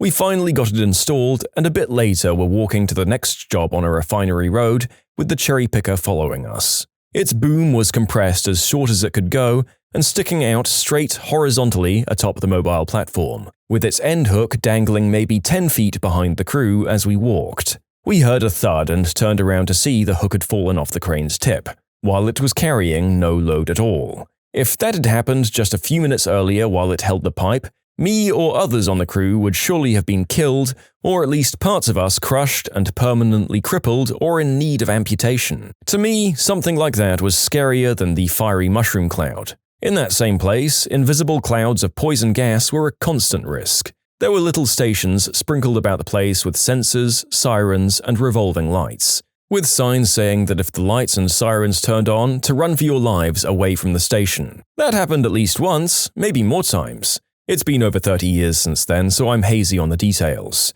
Invisible clouds of death are pretty scary, and to me, scarier than that explosion. I was at a client site supervising the installation of some new major 4000 amp 480 volt switchgear. There was a manufacturer rep there to help troubleshoot any problems we had during energizing the gear for the first time. So everything went smoothly at first, opened all the feeder breakers, and then closed the main incoming 4000 amp breaker. So far, so good. As we slowly close the smaller feeder breakers one by one, we get to one that trips as soon as we try to close it. It was probably wired wrong. So the rep opens the main breaker to kill the power to gear. He opens the malfunctioning breaker and sticks his hand in there to check the wiring. The guy fricking yelps, jumps back, and his hard hat comes flying off his head. For a half second, I thought I just watched someone die. Turns out the idiot forgot to discharge the control wiring, so he only got a minor shock from a small charged capacitor. As the construction manager, I had to write up the incident and had a very serious conference call with his employer. I think he might have been fired. I worked in a call center for a large US telecommunications company in sales for 5 years. A woman called in one day, depressed and needing to talk to someone. Her husband had just died, she'd lost her only child a year prior, and she said she didn't want to be alive anymore. This lady had it planned out in great detail, which is why I was even more concerned. I highly suggested 911 because they're trained to handle this sort of thing. At the end of the day, she just needed someone to talk to. I ended up talking her out of self-deleting over the phone and giving her a few other resources I knew of. The Prevention Lifeline, NIMI, among a few others. You'd think working for a phone company in sales could get you some odd characters that call in and it makes for an entertaining story, but this particular incident certainly threw me for a loop. Regardless, at the end of the day, I'm glad this woman didn't take her own life. I work at a skate park. A few months ago, we had a guy try to slash, just ride up and nick the coping with his trucks, on the 7-foot quarter pipe that we call the tombstone. His trucks, the metal things that hold wheels to the skateboard deck, caught up, so he kicked out and wound up landing on the end of his board and shooting out. He smacked his head on the quarter pipe hard enough to break the helmet, and laid on the ground unconscious for a few seconds before going into a seizure. Had to call the ambulance and try to help him out. It took the ambulance 15 minutes to finally arrive. My boss went to visit him at the hospital and the doctor said if he hadn't been wearing his helmet, he'd be dead. So kids, that is why I'm the jerk about the helmet rule. In short, wear your damn helmet. What's the nuttiest thing that HR discovered that ended a career? We had an employee who'd clock in at the time clock every day and then go home. They'd come back to clock out for lunch and back in after an hour, then they'd come back at the end of the day. It was impressive how long it took the manager to catch on. I had a cousin do that at Walmart for many months. It was almost impressive. There was someone who clocked in at Toys R Us every morning, then drove to their other job, coming back to clock out at 8 hours or so later. It was when Toys R Us are closing. No one caught on. So I used to work at a software company and we kept getting complaints about a nap room being cluttered and trash from the nearby break room being left around in the mornings, so we asked security to do some late evening walk-bys to see what was going on. One evening they found a young Asian woman hiding in the nap room. She didn't work there and didn't speak English. It was super weird. It turns out one of the software engineers who worked in the building had purchased a mail-order bride. But here's the kicker. He was already married, so unable to bring his new mail-order bride home, he kept her at the office. I have no idea where she hid during the day, but at night she made a good use of our little nap room. Gotta feel bad for that poor woman. We had a very nice HR lady who absolutely spoiled one of the employees in a wholesome way. He was a young immigrant boy who desperately needed a job. He was about 15. She'd go out of her way to give him rides, encourage management to give him raises, and even made him homemade meals. She eventually found out he was stealing all of their customers' credit card info and running them dry, which is why we'd been receiving so many criminal reports regarding our company. Not only this, but he'd flat out steal their purses and wallets while they were visiting. I'm talking hundreds of thousands mysteriously missing from our customers in a matter of months. It absolutely broke our HR lady's heart when she had to fire him and report him to the police. He was immediately arrested for a large number of crimes and deported. Oh, well, this is just kind of heartbreaking in that it was the one good HR employee in the world who was going out of her way to help out this poor kid. Oh boy. We had like a little privacy room at the job I had. It was meant for personal things that didn't belong in the bathroom, like milk pumping or administering insulin. We had a very small white woman who showed no outward signs of being Muslim, no headscarves, she ate pork fried rice every day, drank at company events, but we can't really judge on that. But she said she needed to do her prayer 5 times a day, and during work hours she'd pray in the privacy room. I wasn't like HR or anything, but my cubicle was right there. Someone was trying to go in to pump, and the door stayed locked. The company was very gossipy, and I was right there, so I heard it all. After about an hour of waiting, they realized her computer had actually been inactive for over 2 hours. They opened the door and there was immediate yelling, and I'm like, what the frick? So everyone was gawking around. There was smack and paraphernalia all around, and she was nodded out in the privacy room, like sleeping. They still had to go through this legal process to fire her a few days later, and she still showed up during the days in between. At my old IT job, we were doing inventory of these barcode scanners that they use in the plant. They needed an update installed, and we figured we'd do inventory at the same time since we needed to round them all up anyway. Well, we only found about 1/3 of what we were supposed to have. Something missing is to be expected, but not that much. Well, later I found a bunch in a coworker's desk drawers. I didn't think much of it at the time. I ran the updates and put them back. Still looking for them, I found most of our missing stock for sale on eBay when searching them by serial number. I brought this information to my boss. He tells me to close the door. You always know it's going to be a serious talk when they close the door. He tells me, "Now, you listen here. You didn't see anything if you know what's good for you." I was fired from that job the next month. I still don't actually know what was going on there, but in hindsight, a lot of stuff disappeared. I'd install a bunch of monitors, then go back to that area and find the old monitors were back. I'd unload printers off the truck and then never see them installed. Clearly, it was my coworker and my boss, but sometimes I do wonder if it was bigger than that. Years ago, I was covering as both HR and LP manager for a district in a now defunct retail chain. The stores carried a variety of adult magazines, also now defunct. Overstock for these lucrative and quick-selling products were in a storeroom. There was a very small, for the time, camera in the room. One day, I was reviewing footage at a store and idly watching an assistant manager restock after closing. Then something odd happened. He was taking one copy of each adult magazine, opening it to a photo spread, laying it down on the floor. Soon, there were about 15 mags spread out. He left for a moment and then returned into the view of the camera completely undressed. Then he laid down on the magazines and started rolling around and, well, you can guess what he was doing. I met with him the next day and said, "I need to let you know that there's a camera in the magazine storage area." He stood up and said, "Okay then," and walked out of the store. I ended up putting him in our system as resigned and didn't dispute his unemployment claim when he filed.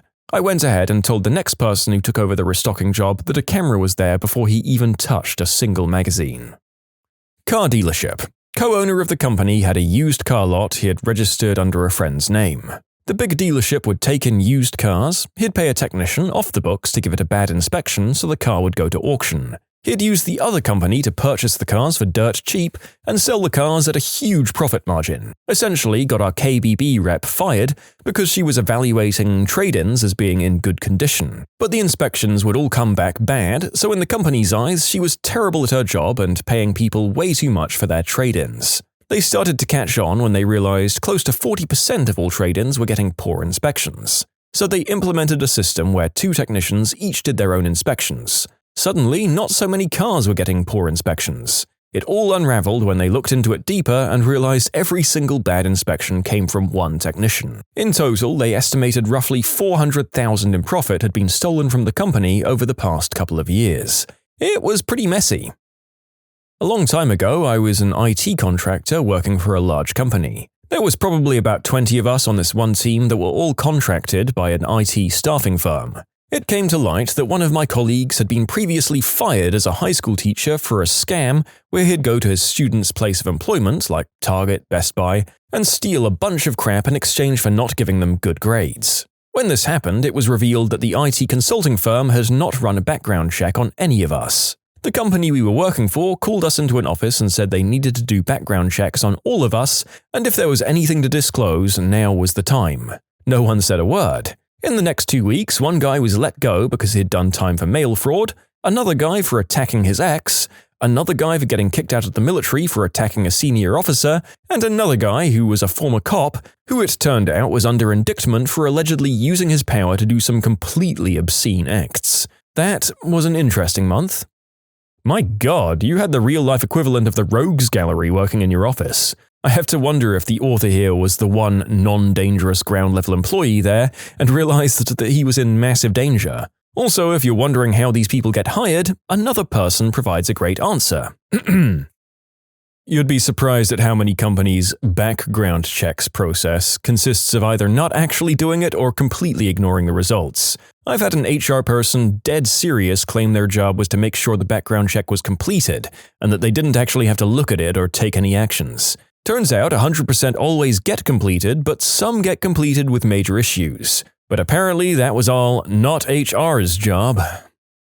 I had a story of a guy using an unmarked company car to run Uber Eats and DoorDash all day. He got away with it for a couple of years. He finally got caught because he was using his work phone for Uber and his data was astronomically higher than anyone else in the company. If he'd just used his personal phone, he'd probably still be going. Apparently my predecessor did something similar. Working a construction and maintenance job where we were regularly just waiting for something to happen at one of the sites we were responsible for maintaining, and this guy just went out and did Uber Eats and DoorDash for most of his shift. That probably would have been fine if he'd had even a bit of sense about it and only done it when we were in our periods of fairly frequent downtime. But we worked in pairs and this guy apparently just showed up on time, always looking at his phone, and even when we had minor or major work to do, he'd just frickin' leave his partner and go do orders and come back like an hour or so later. We had a bunch of days where we'd finish as much as 6 hours early, and he could have absolutely made tons doing delivery and being on call, but nope. This guy was committed to just not doing almost any work for the job that, and this is what blows my mind,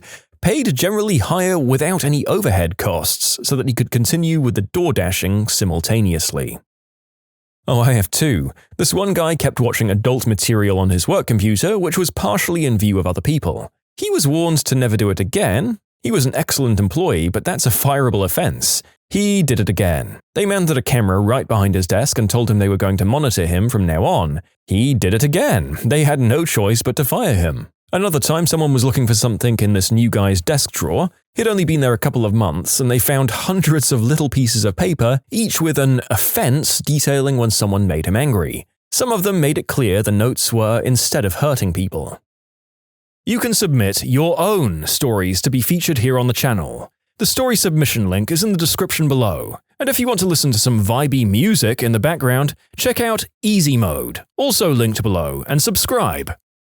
Previous HR manager was alright, smart, friendly with everyone, good people skills. He was even an adjunct professor during my last year in college, taught behavior modification and abnormal psychology. Then his wife divorced him for attacking her. He went off the proverbial cliff, started calling young, attractive girls from the lab into his office over the intercom, told them he was obsessed with them and offered them all the expense-paid trips to nearby music festivals, promised them free substances, whatever they wanted.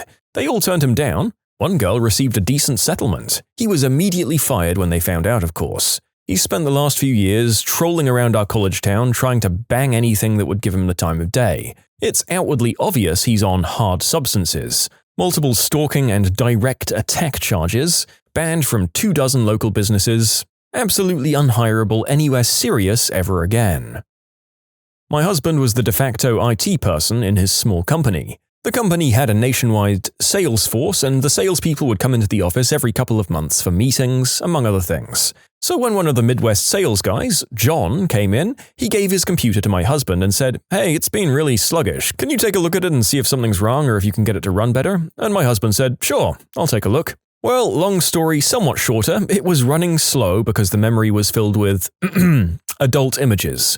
So he reformatted the computer, which removed all of the offensive material, and it was working just fine. John came back in to get the computer, and my husband was like, "Hey, your computer was filled with a lot of non-work-related files, and that's what was slowing it down. So I reformatted it, and it's working great. I'd really suggest getting a personal computer for your personal files, as this is a work computer connected to our work network, and we strongly discourage personal files on any work-owned equipment. Laptops have really come down in price, and by the end of today I'll email you some links for some that are really good quality computers at reasonable prices, so you can have one for personal use."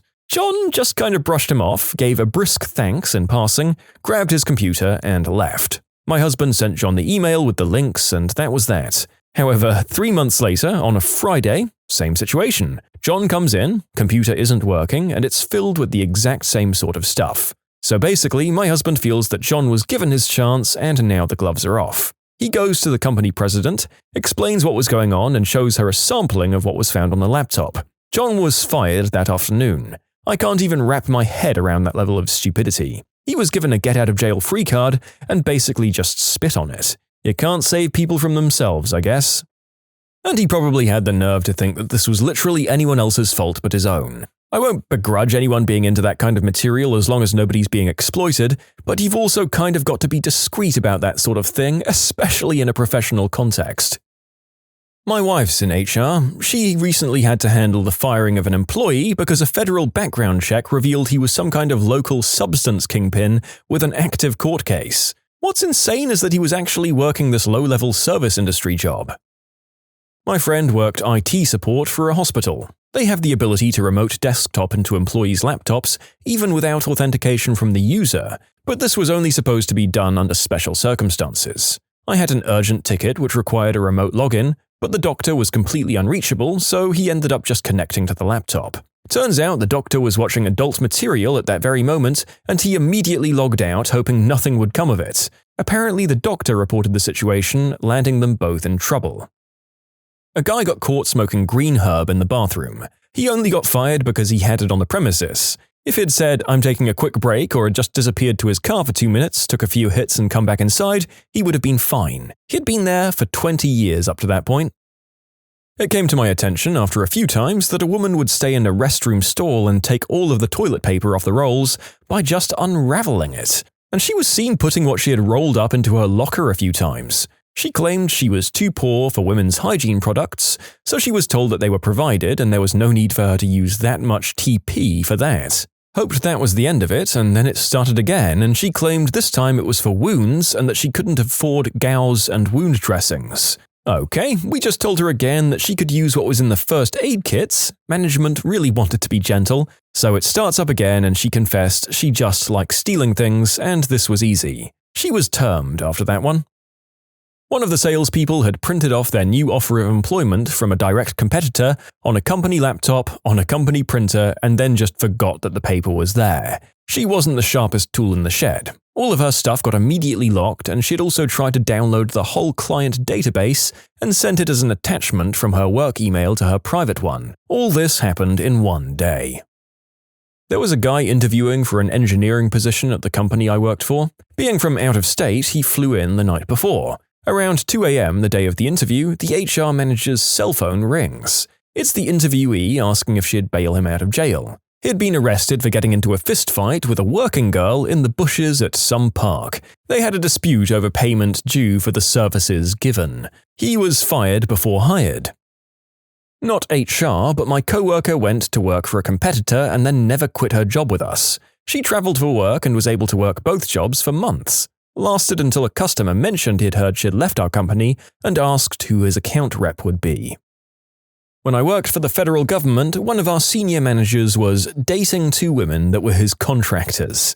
They lost the contract to a competitor. Not losing to want his harem, he demanded the company hire them. They said, no, and he cancelled their contract in retaliation. They sued and the truth came out. Our CIO demanded he quit. He said he was a disabled veteran and she couldn't fire him. He literally told her to go F herself. He ended up just getting moved. Not fired, not demoted, they just moved him out of IT. He still works at the company. This one guy was hiring working girls and dealing substances on his night shift. The guy admitted to everything. We found out because he had to give someone else his work phone, and a pimp kept leaving messages demanding money. You know, in my time, I've seen a lot of wild stuff, but people in HR were the wildest. Our HR generalist was pregnant. The father was one of the people on the production floor, but she didn't know which one.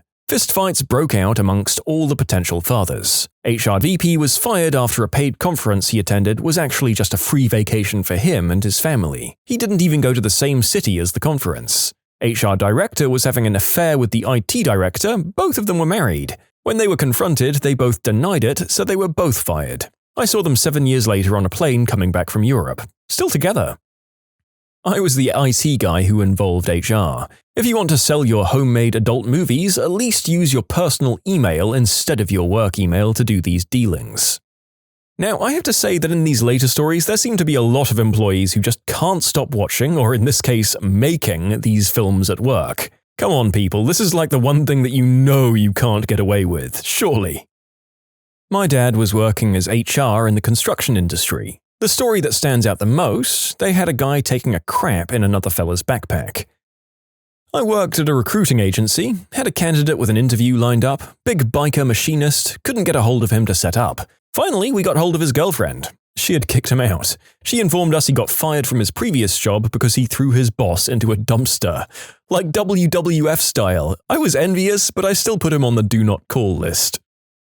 Fired a guy for selling poor quality adult material DVDs. Long story short, someone brought one of the DVDs on eBay and was dissatisfied with the quality, so they called the number listed as the contact info for the seller. He called and demanded to speak to the president of the company. He was transferred to the president of the company and let the president know how upset he was about the quality of his movie. This was a manufacturing company. The guy had listed the company address and the main phone number as his seller contact info.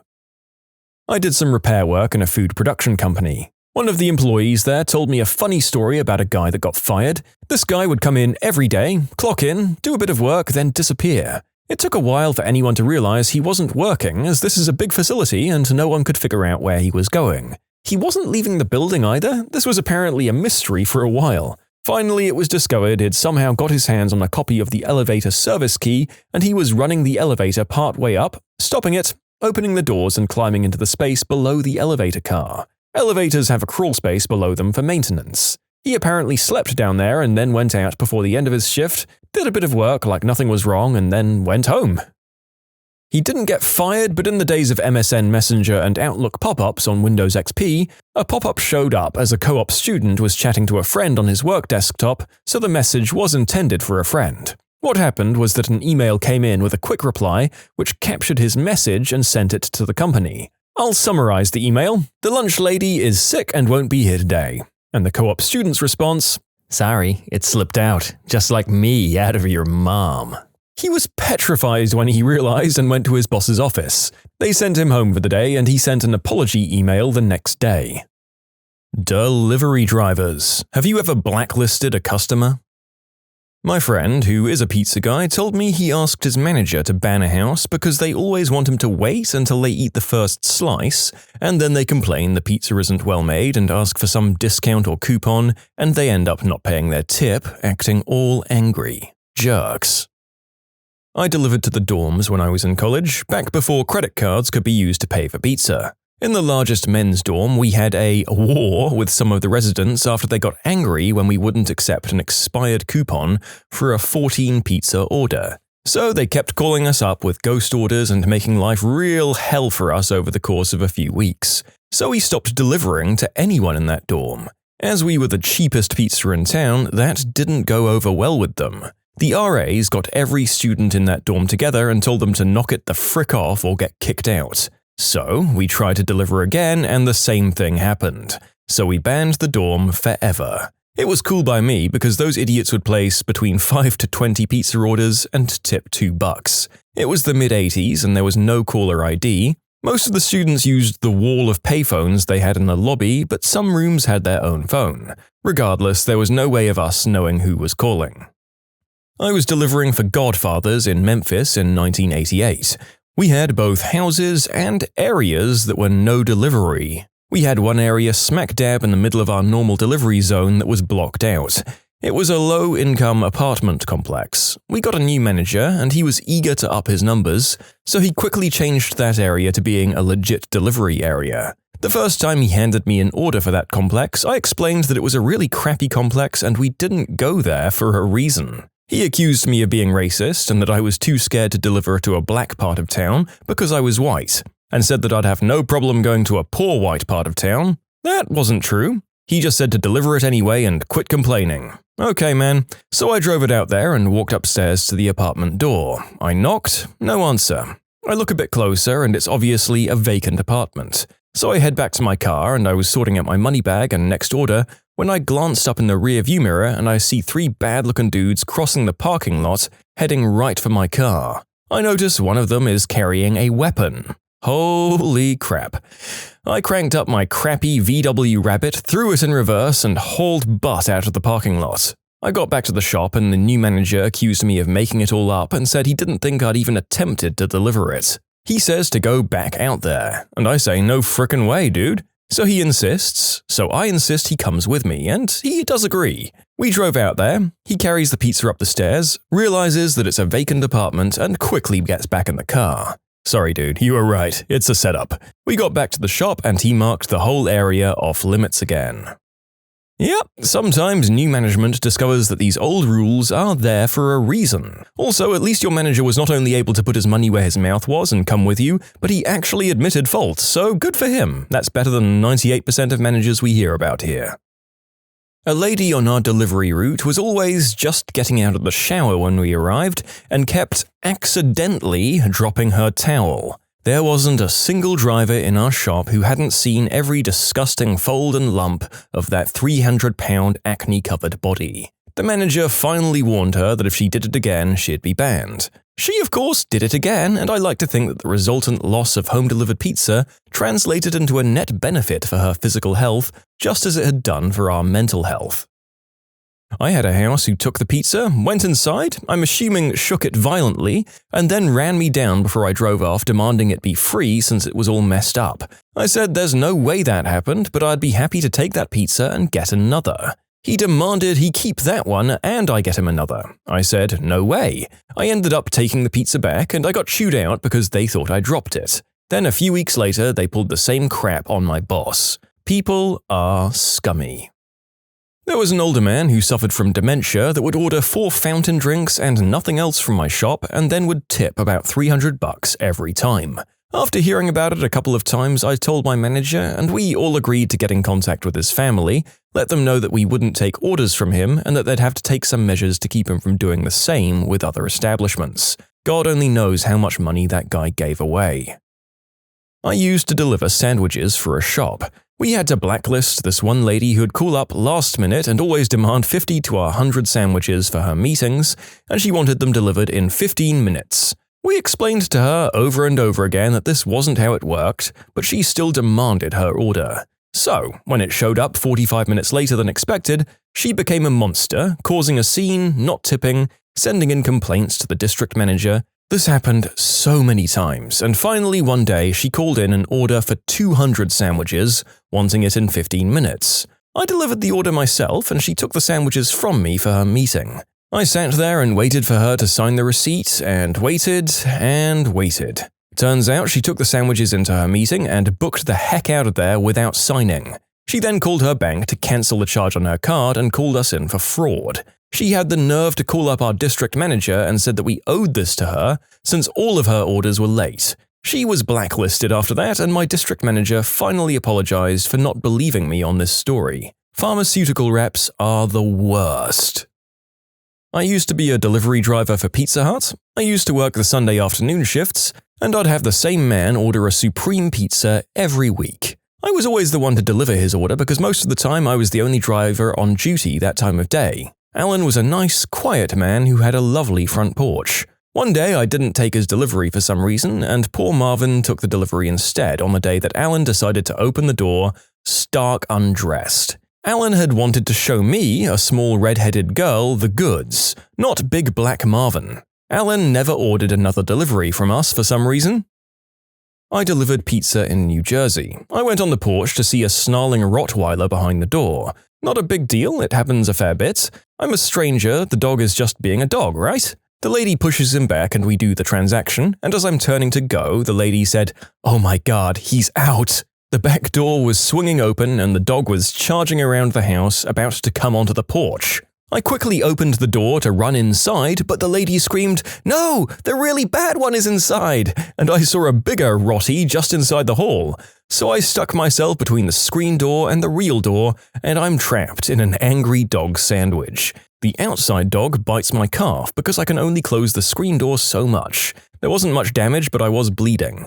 The manager goes to talk with the lady. It's like an eighth of a mile from the store, or that lazy jerk wouldn't have bothered, and the Rottweilers were penned up out back. As soon as the lady starts talking to him, another small mutt dog zips out the door and bites him on the hand. He made the call on no more pizza for that household.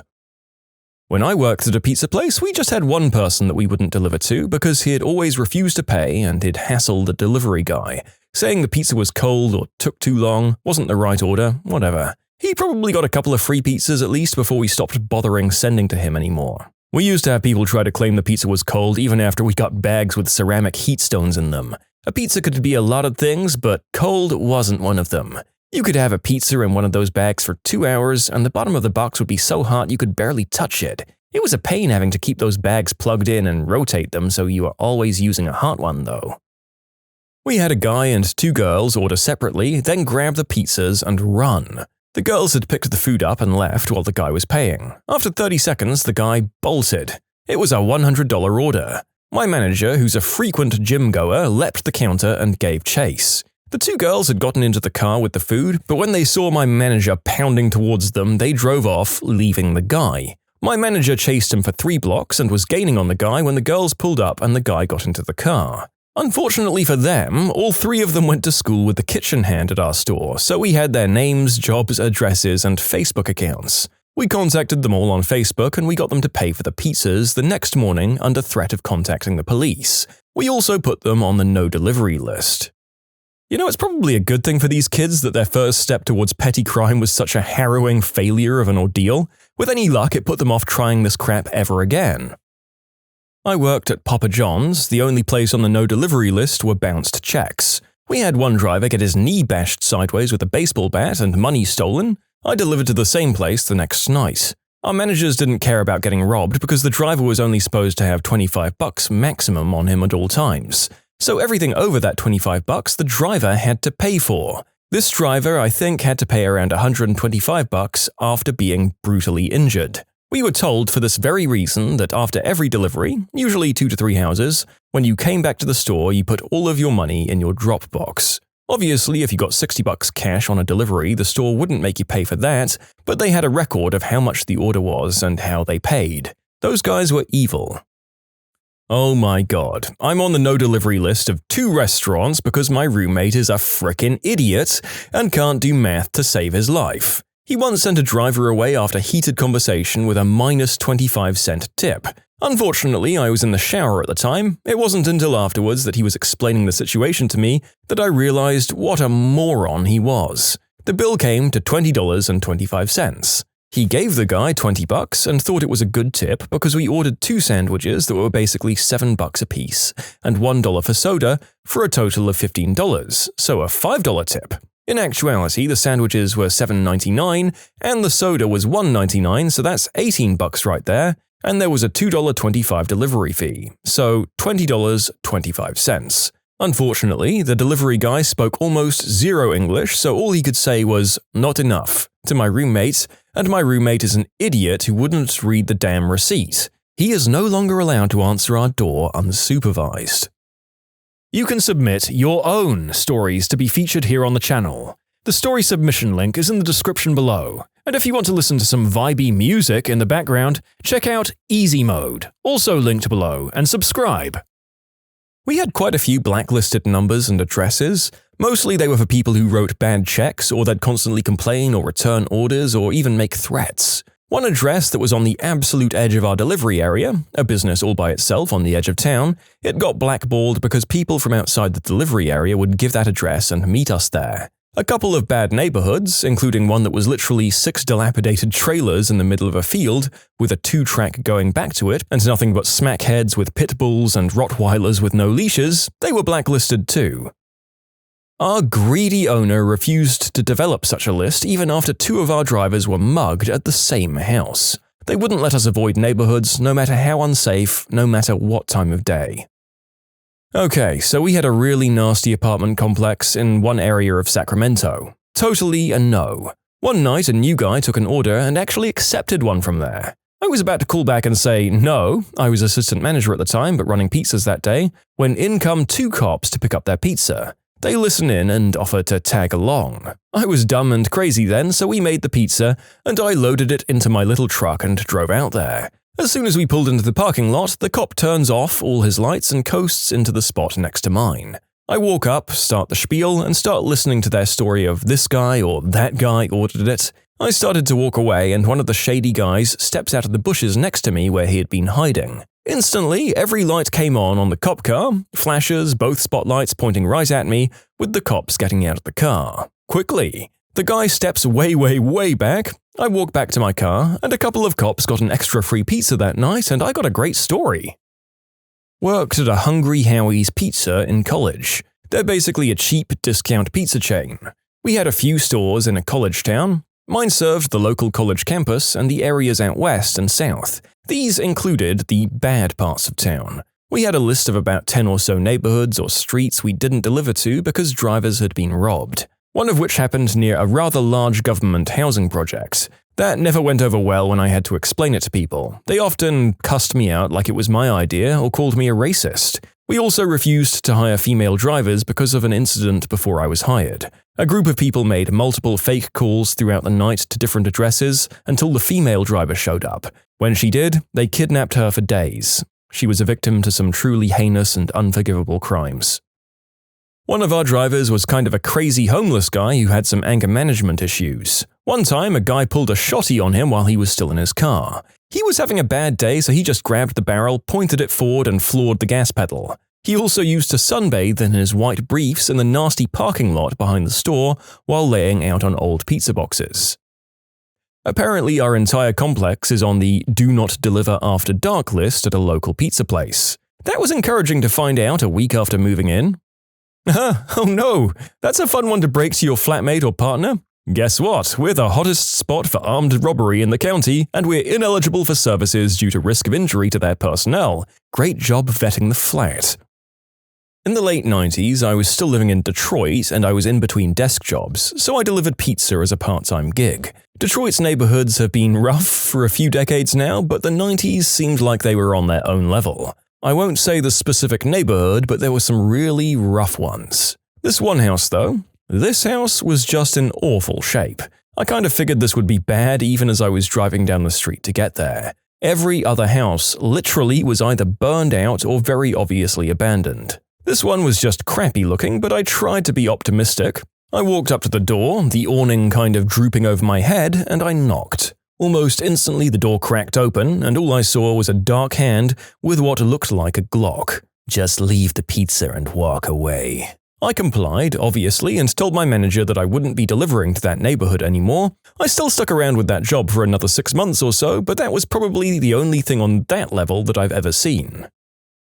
Prior to my freshman year of college, 2002, I was delivering pizzas for Pizza Hut in a decent suburb outside of Cleveland. Now, I was kind of the typical green herb-using, partier, easygoing delivery guy.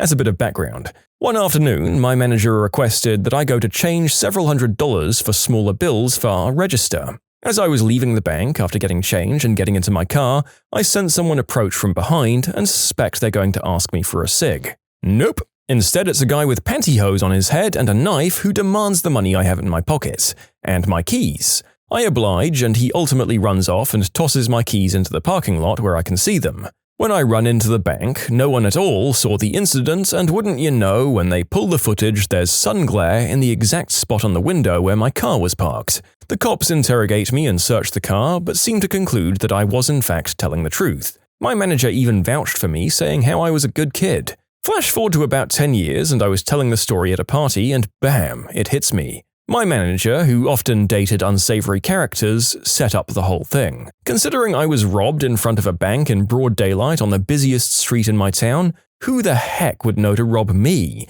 especially since I hadn't put my car topper on at this point?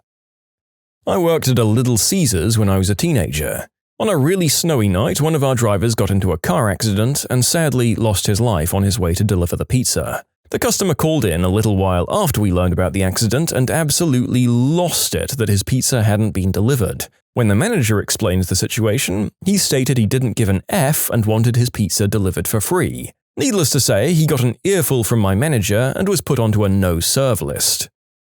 Delivered pizza in high school living in New York. There were a couple of neighborhoods that we had to be escorted to by cops who were permanently stationed on the corners there. When you got to the building, we had to wait in the security booth that had bulletproof glass on it. This was all because some people would call delivery places and just rob the people of the money they'd carry, sometimes their cars as well.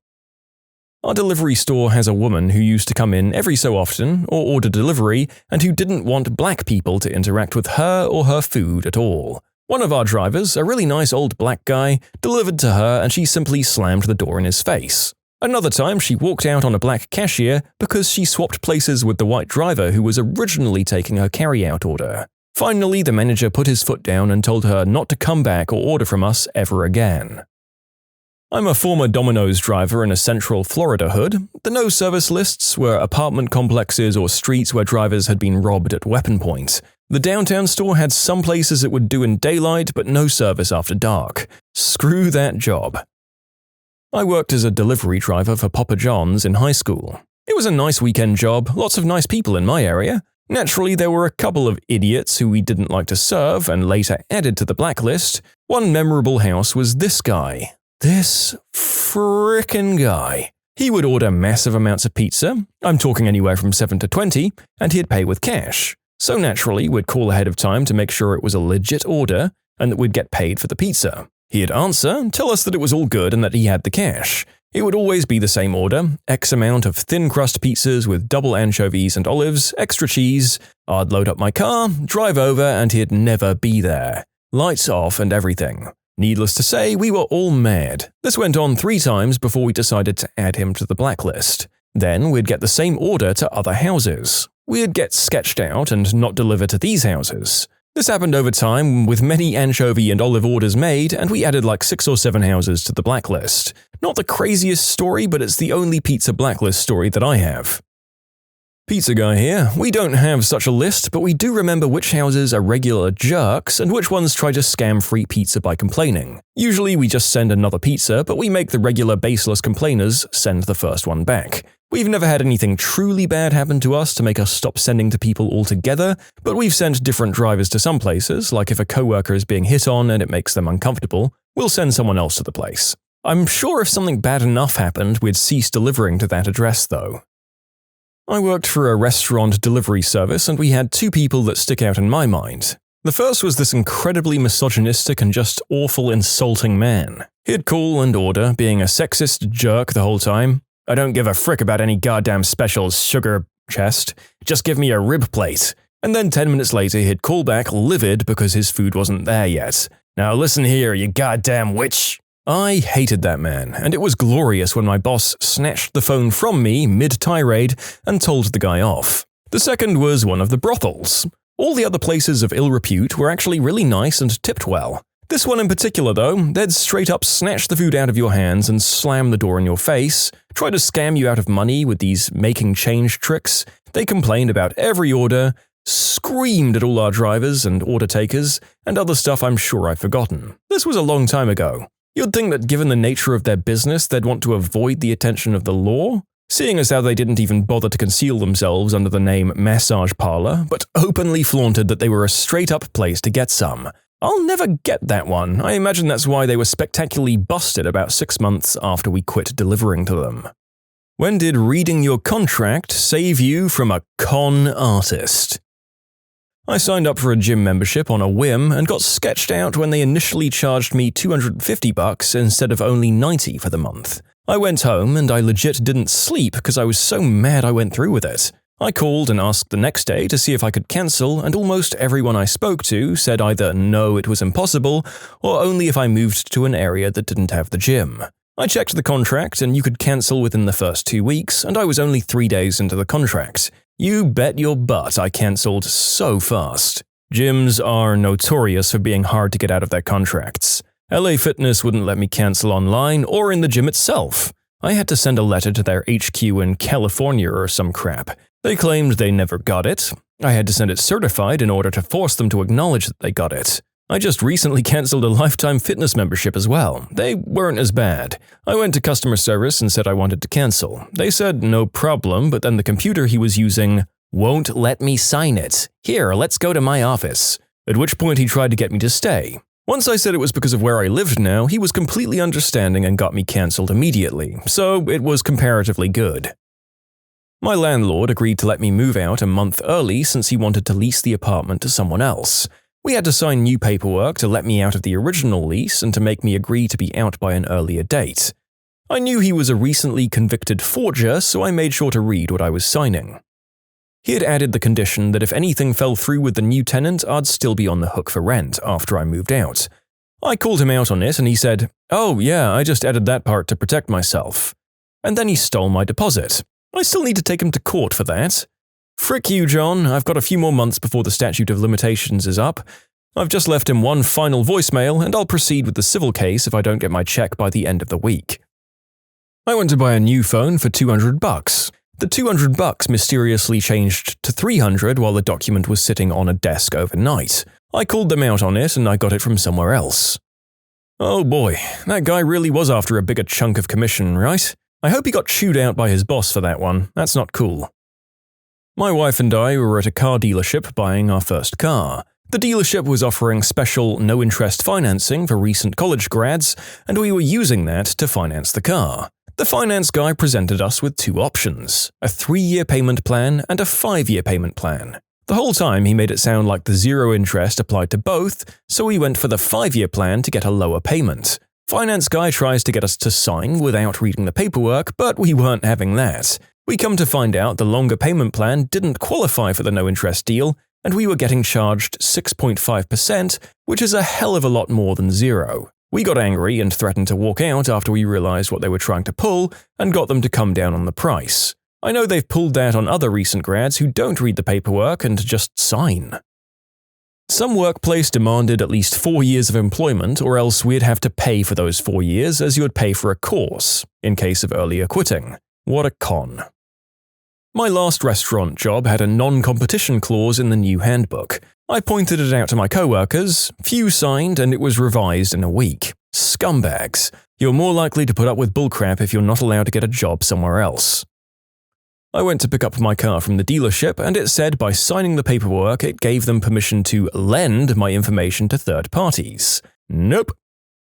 When I bought my new car 3 years ago, the finance department processed and had me sign paperwork at a certain price. Then they called me 3 days later and told me that their lender fell through and I'd actually have to pay an additional $100 a month. I brought in the paperwork with the price I signed for and the keys. Told them they'd stick to the contract or they could have their car back with the additional mileage. Apparently this is a fairly common practice at car dealerships. Beware, folks. I'd taken some helicopter flying lessons and I was considering switching careers to that. So I found a flight school and applied for a student loan. Sally Mae was the only one that would cover it. And when I got to the final paperwork, the interest was higher than they'd told me over the phone, and the total payment to them was going to be well over $200,000. So I cancelled and didn't go to flight school. At my high school, they set up Wi-Fi for us to use.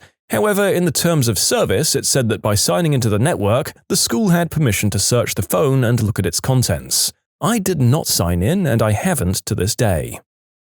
I work in the music industry. A label wanted to sign me, and the entire contract was in very, very broken English. Amongst the idiocy on the contract were such gems as signing over my name, copyrights to all of my past songs, and being held financially accountable for any physical albums that didn't get sold. F that.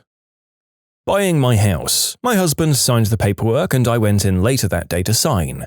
I started to read through the loan application. The mortgage lender was like, "What are you doing? You don't have to read that. Your husband already signed it." And I was like, "No, I want to make sure it's what I want." The loan was $250,000 at 25%. Yeah, right. Didn't sign it and I got out of there. The mortgage guy said he was going to take me to court. I said, "Go ahead, it'll be cheaper than what he wanted me to sign." I took over all the mortgage stuff from then on. The mortgage guy was a friend of a high school friend of my husband and later got busted and arrested. He lost everything and had to have his parents bail him out. Also, the mortgage lender we'd had go through our FHA loan got arrested for selling bad loans. Do your research, people. I viewed this great flat and I was ready to hand over a deposit when I decided that I should actually read the rules they'd sent me once over again. I read the one they gave me when I reviewed the place, and it was a bit strict, and in general I thought it was silly to have written rules when you're paying that much, but then again, it wasn't anything I couldn't handle. Thank Odin I checked. The rules listed in the email were completely different and included gems like, if you wish to bring a guest to the house, you must put forth a request in writing at least 1 week prior and must be approved by all members of the flat. There will be no guests allowed after 10 p.m. Absolutely no guests staying over. Any guest that comes over will require a $20 fee to go towards water usage for the toilets. And I was like, you want me to pay over $1,000 a month for my own private room and not be able to invite people to come over without jumping through ridiculous hoops? I noped out real quick. There were a few other ridiculous things, but that took the buns. We were in the process of selling our business. My wife's car was registered under business. We sat down with our lawyer to discuss what's included in the sale, equipment, supplies, etc., and we clearly told him the car wasn't included in the sale. Well, guess what? We received the typed-up contract from our lawyer, and he had added the car along with other things. Thank God we read it and had it removed before signing it and sending it to our buyer's lawyer. A lease I once had said, the landlord agrees at the renter's expense to blah blah, with the blah blah thing being a list of deep cleaning services to be completed at the end of the lease, like many hundreds of dollars worth. Similar story, I signed a lease which included a requirement that I steam clean curtains and clean carpet prior to leaving. I got the curtains done at a cleaner and did the carpets myself with a rented cleaner. The company did my inspection and claimed curtains and carpet haven't been cleaned. I argue and she says, well, you need to get it professionally cleaned, it's in the lease. Well, I knew it was BS and said, okay, get a copy of the signed lease and prove it. She rifles through a drawer and says, I can't find it, but trust me, it's in there. I did nothing and nothing happened to punish me. I was sent a freelance contract for a job offer in the media industry. I was a graduate at the time with 2 years' experience. I was offered £6.50 hourly pay with the expectation that I must be available to work 37.5 hours per week. I had to use my own car for business purposes but couldn't claim expenses for fuel or mileage. And above all, the contract demanded full rights for the company to use any creative works I produced within 2 years before the start of the position. I didn't accept that job. 2 years before? What the frick? That's delusional. I could understand companies wanting rights to whatever you create on company time, but I just cannot understand why companies think they can just own their creative employees. Frickin' artists get shafted so much. I'm glad you read the contract and noped out. Yep, on behalf of all creative contractors, screw that kind of work. Working in just about anything to do with design, art, or performance is a frickin' minefield sometimes. Thankfully, there are some good bosses out there who understand. My husband, then fiancé, was getting ready to buy a used car that's often used for street racing and rally racing. He doesn't do that, but it is a fun car to drive. And when you buy one, it's pretty much sure to have aftermarket modifications if it's been owned by someone who used it for racing or as a status symbol. My husband had done his research, and neither of us were going to be taken for a ride, and even though this was the car we definitely wanted, we were prepared to walk away. It was fairly low mileage. The dealer, a third-party outfit, not a brand dealership, kept swearing up and down that the car was still under manufacturer's warranty and had no aftermarket mods. I was skeptical, to say the least. I knew that if the car had any aftermarket mods, the warranty would be void for that portion of the car, if not the whole thing, depending on the extent of the influence of the mods. I read every piece of paperwork they wanted my husband to sign and explained them to him, but I couldn't find anything that guaranteed the car was still under manufacturer's warranty. So I straight up told him to walk away from the deal unless they gave us a piece of paper that both parties signed that said exactly that. And they did it. Lo and behold, the car had an aftermarket downpipe, a really nice one that had been installed improperly. It was affecting the airflow through the engine and could have potentially caused permanent damage to said engine. It was going to cost us hundreds of dollars to either have it reinstalled properly or return the engine to its original unmodified state, which would give us warranty compliance. Yay! But surprise, jerks! We had a piece of paper that gave us a hold on their testes. They tried to avoid us for a week or so until we left them a voicemail saying that if we didn't hear from them in 24 hours, they'd be hearing from our lawyer. And that's how we didn't pay for having the car restored to warranty specs. We even got to keep the downpipe. It's kinda spiffy. You can submit your own stories to be featured here on the channel. The story submission link is in the description below. And if you want to listen to some vibey music in the background, check out easymode, also linked below, and subscribe. Mine wasn't really extreme, but my girlfriend and I were shopping for houses and we were checking out a townhouse-style condominium. The price was within our budget and the monthly maintenance fees were average for the area. It was an open house event hosted by a retailer, so the property's annual expenses were included in a pamphlet.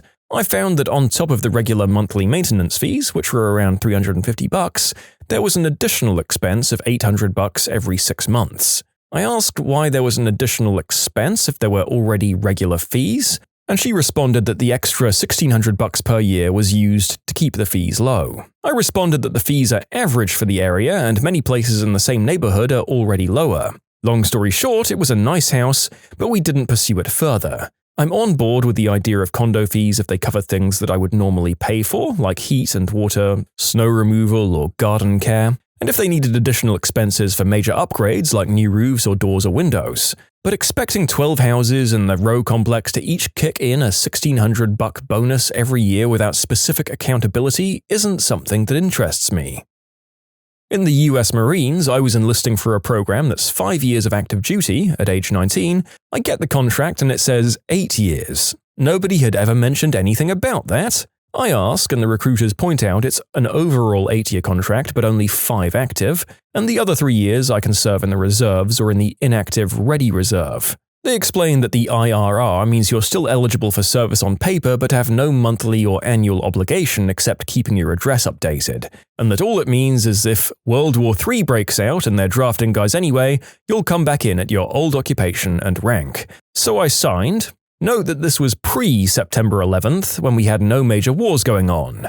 September 11th happens. I do 2 tours in Iraq while on active duty, and 6 months before my 8 years is up, I get involuntarily recalled and sent to Afghanistan for the final 6 months. I just bought a used car, and my wife and I had to bring our newborn to the shop. She hadn't gone number 2 all day, and I knew from her doing it a day earlier that a monster turd was brewing. Well, it happened in the finance office, and she pooped all over me. Now, just before this, we talked about the $250 cancellation option, how I didn't want it, how I sold cars in my past. We had a good conversation about it. Well, this jabroni gave my wife a digital paper to sign to reject it and zooms in to help her sign, but is really obscuring the fact that he had her sign for it. After I emerged from the bathroom, covered in watered-down number 2, I read the whole long form and caught it. He pretended not to know what the charge was, then he said it would take hours to manually redo it. I told him to get to it. It didn't take hours. I didn't know about the signature until after I got home because he gave me a digital copy of that on a USB drive. When I got home and looked over the digital part of the contract, I was floored to see and put together what had happened.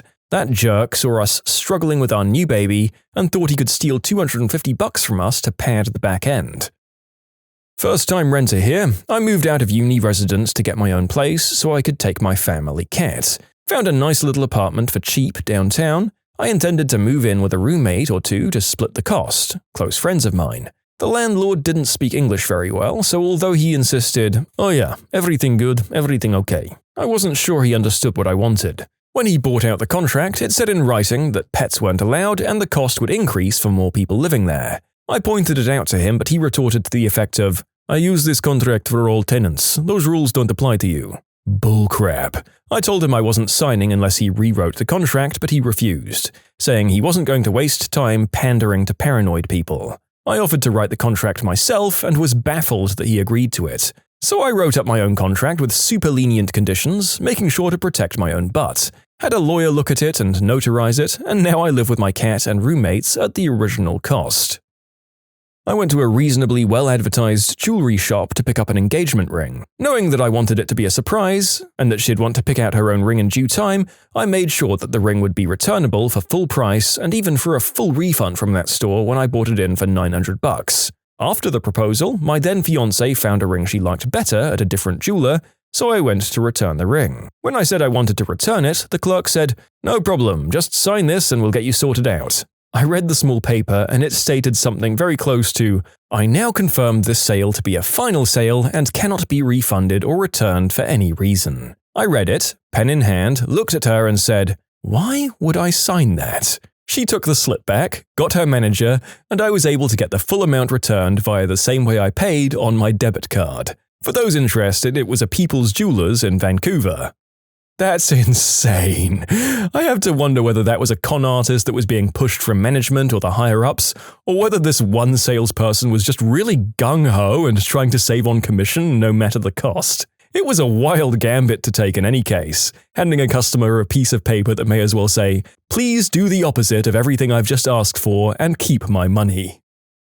When we were young, my friend signed for a pre-owned Audi and came over to my house. Said it was like $300 a month and the contract was in his glove box. I read the paperwork and told him, "You know this says $550 a month, right?" He was clueless, but thankfully it was over a weekend, so Monday morning he went back and caused a scene to give the car back without penalty. My wife and I were 3 days away from signing paperwork to buy a condo, and they sent us the latest, and we noticed that they changed the interest rate by a tiny amount, like 0.2%. They said the change was because they reran our credit, so they altered the interest to reflect our current credit rating. That left a bad taste in our mouth, so we said no thanks and walked away. The next week, my company got bought out and they moved us out of state. If we would have signed, we would have had to either immediately sell or quit my job. We bought a new RV and received a coupon for 3 nights at a luxury RV campground park. Of course, to receive the free nights, we had to sit down with salespeople trying to sell us a membership first. My ex was very gullible and gobbled up the free cookies and sales pitch after they showed us the beautiful photos of their campgrounds all over the state. There were many promises made of ocean views, clubhouses, swimming pools. I was young and he was definitely the one in charge at the time, so the next thing I know, the 3 free nights turn into a full-blown membership with extremely pricey annual fees. But now we can camp anywhere, anytime, right? We head out that weekend to the dedicated property for the free night, and it's an absolute crap hole. There is no ocean view, the pool is covered in scum, the clubhouse has the smell of a mismanaged senior home with 3 residents staring at us oddly. Basically, it's a gravel-lined trailer park for people who live in their RVs. I'm angry, the kids are sad and trying to play on the rusty swing set. We bailed out that night after driving 3 hours, and the next morning he tried to cancel. They'd told us we could cancel at any time, but… yeah, right. After rereading the contract, this was a lifetime membership and you couldn't cancel it without following their exact fine print instructions of cancellation via certified mail written in the blood of your firstborn. It also had to be sent within 48 hours of signing. These jerks send people away for 3 days to a dump so that when you come back you're contracted for life like a timeshare. Luckily for us, my witch fit got us home within 24 hours, wrote up their ridiculous demands for cancellation, and booyah'd right out of there. They tried to not refund us despite it all, and I threatened them with litigation, so they finally did. I have a scathing Yelp review about them that gets regular votes for being useful and funny. They recently tried to get it removed and failed. Suck it, you dirty, rotten leeches. I went to sign up at a Snap Fitness, and it said they'd charge a $50 gym enhancement fee every year. They said it would go towards equipment upgrades. I told them that's what my monthly fees should be going to. They refused to remove the fee, so I bailed and went to Anytime Fitness. They immediately proceeded to pull the same crap, plus the key fob to get in was going to cost me $70. You can buy a pack of 100 of them from Amazon for like $20. They too refused to budge on their conditions, so I backed out. Eventually, I moved to an apartment with an on-site gym, so that worked out for the better. I looked at renting a house about 7 years ago, and the homeowner had inserted some of her own clauses into the standard tenancy agreement. Now, this is absolutely fine to do, but they were purposefully put into different sections of the document, so if you read the part detailing security deposit, you wouldn't see her additions. She put them in another area of the paperwork. One clause was that no footwear of any kind can be worn inside the property. Failure to adhere to this means the whole property's carpeting must be professionally cleaned. Another was the waiving of the mandatory notice period before the homeowner can come by and inspect the property. There's supposed to be a minimum amount of time they must give you notice-wise before they can come over, unless there's a serious property fault, like a leak. So they can't just turn up unannounced. She wanted that waived so she could check we were treating her property right, and if we weren't, then we'd be immediately evicted as per the contract. I also caught her telling a relative that she registers eviction proceedings upon the start of the tenancy so she can evict them as soon as she decides they've broken her rules. There was a mandatory waiting period between commencement of eviction proceedings and being able to actually get enforcement officers to evict a tenant. I'm not sure of the current rules on this anymore, as I don't have much to do with rental properties now. I noped out of that house really quickly and got a much bigger, cheaper house, albeit more of a death trap a few streets away. When did someone get wronged and burn it all down? I once attended a birthday party with a bouncy castle. The birthday kid and their friends kicked the younger sibling and his friend out, so they unplugged it and watched everyone's dismay as it deflated. Way to go, Mason. That was a pro move for a 12-year-old.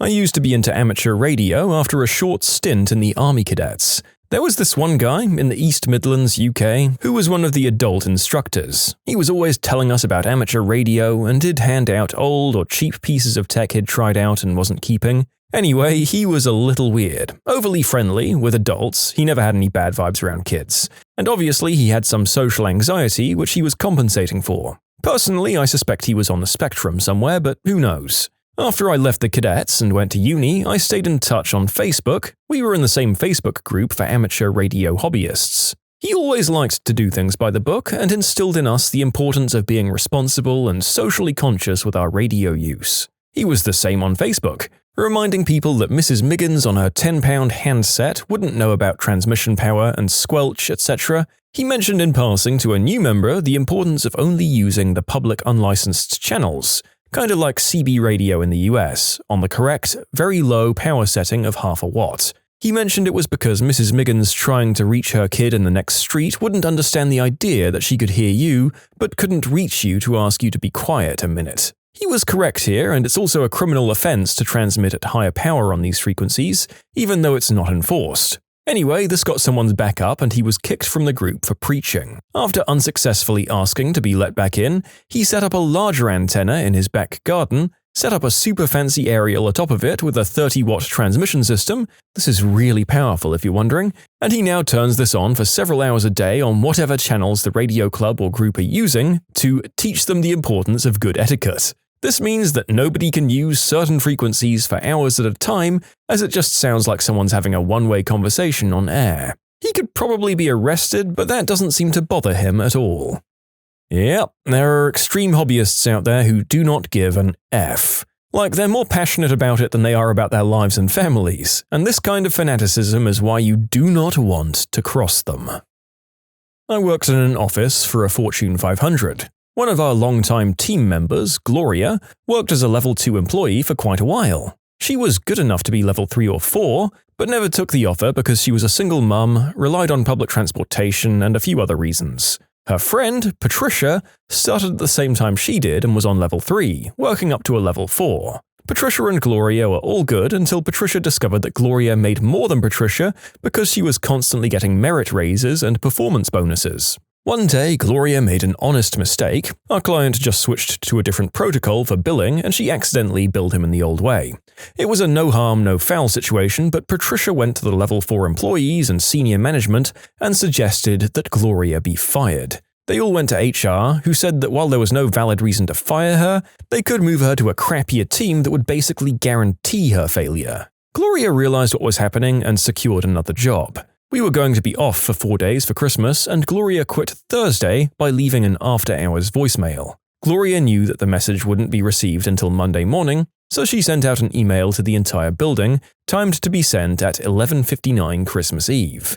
The email detailed how Patricia was having an affair with her brother-in-law while her husband was deployed, how one senior manager took this job because he was fired for embezzlement and lost his certified public account license, and how one of our male level 3 employees requested a transfer because our married department manager was basically throwing themselves at him.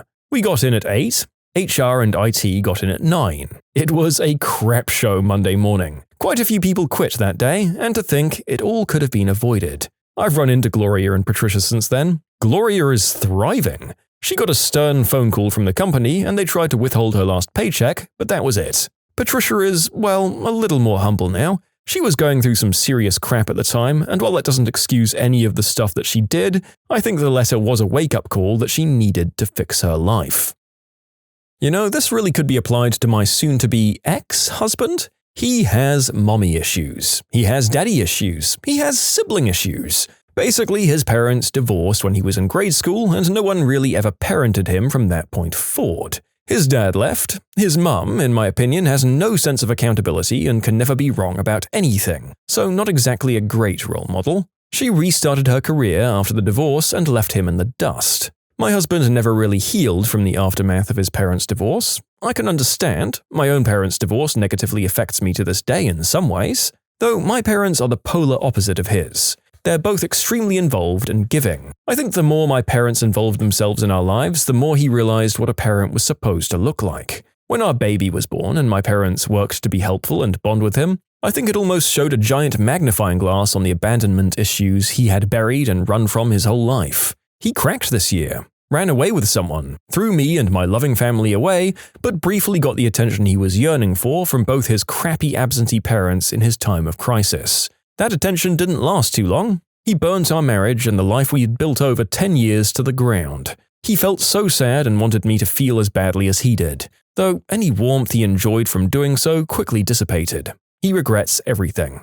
Okay, late update. We've been separated for months, but within the past 6 weeks he's been trying to open the door. I've been patient with him and encouraging while he tries to find the right specialists. He called me tonight to tell me he's back with his mistress, so I guess he doesn't really regret anything. I need to redact that last sentence, I wouldn't want to be inaccurate. And just FYI, I was still in denial about having to get a divorce. It's stupid, but I wanted to work through some of this even though we couldn't stay married through therapy. Hold me accountable if you must, it's 100% done.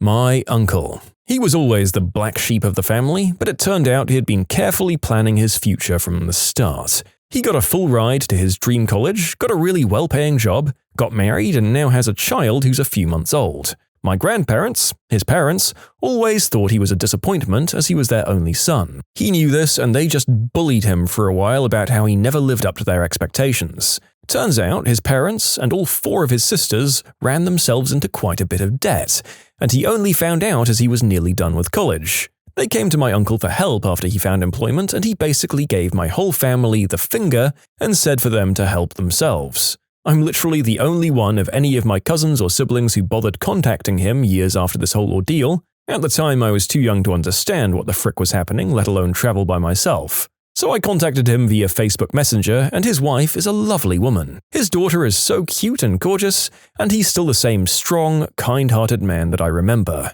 My parents know I'm on contact with him and they just don't care. I'll be staying over at their house for a little while next week, and I'm so glad I was able to meet my little cousin. I'm a behavioral interventionist at a middle school. My job is technically to pull disruptive students out of class, get them redirected, then back into their classroom. Most of my job is actually a sounding board and an understanding ear to the kids who struggle. My entire job is an example of that one quote, "A child who's not embraced by the village will burn it down to feel its warmth." The neglect and rough lives of some of these kids would break your heart. It's good to have people like you in that job who treat their role as a caregiver rather than as a bailiff or a punisher. A lot of very savable and deserving kids can get messed up by an unforgiving school environment. I guess my story would maybe count for this. I cut my relatives out of my life when I was 19. They'd spent all my life tormenting me and treating me like I was dirt. With me gone, there's my aunt, my uncle, my grandmother, and my dad. With my dad being the youngest at 58 years old now. There's no younger generation to take care of them. My aunt would be prepared for that, but my dad and my grandmother were banking all of their hopes on me caring for them in their old age. So much so that they'd make fun of me for how incapable I was of domestic tasks. For example, I didn't learn how to use a washing machine until I Googled it at 19. But when I asked them how to show me anything, they always made excuses. "Your school should be teaching you that. You should know how to do that. Figure it out. I'll show you some other time." They never would show me though. They liked having evidence of what a horrible, incompetent, and lazy person they saw me as. They also didn't want me to be able to live independently because that would make it easier for me to move out, which would mean I wouldn't be at their immediate use. I also lied and said that I was required to live on campus for the first year I went to university. I wasn't planning to cut contact yet, but I was desperate for a taste of independence. My aunt gave me my birthday money early so I could afford the deposit.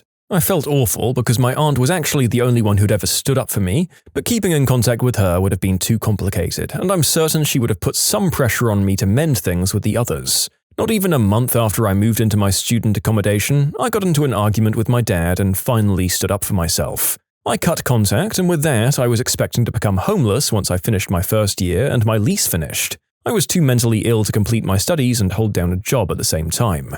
As luck would have it, everything turned out fine. A lot of bumps in the road, but I graduated, didn't end up homeless, and I'm now working in the healthcare system. I don't exactly regret cutting contact, but I'll admit I should have done some research on my options for homelessness instead of just hoping for the best. It nearly destroyed my life.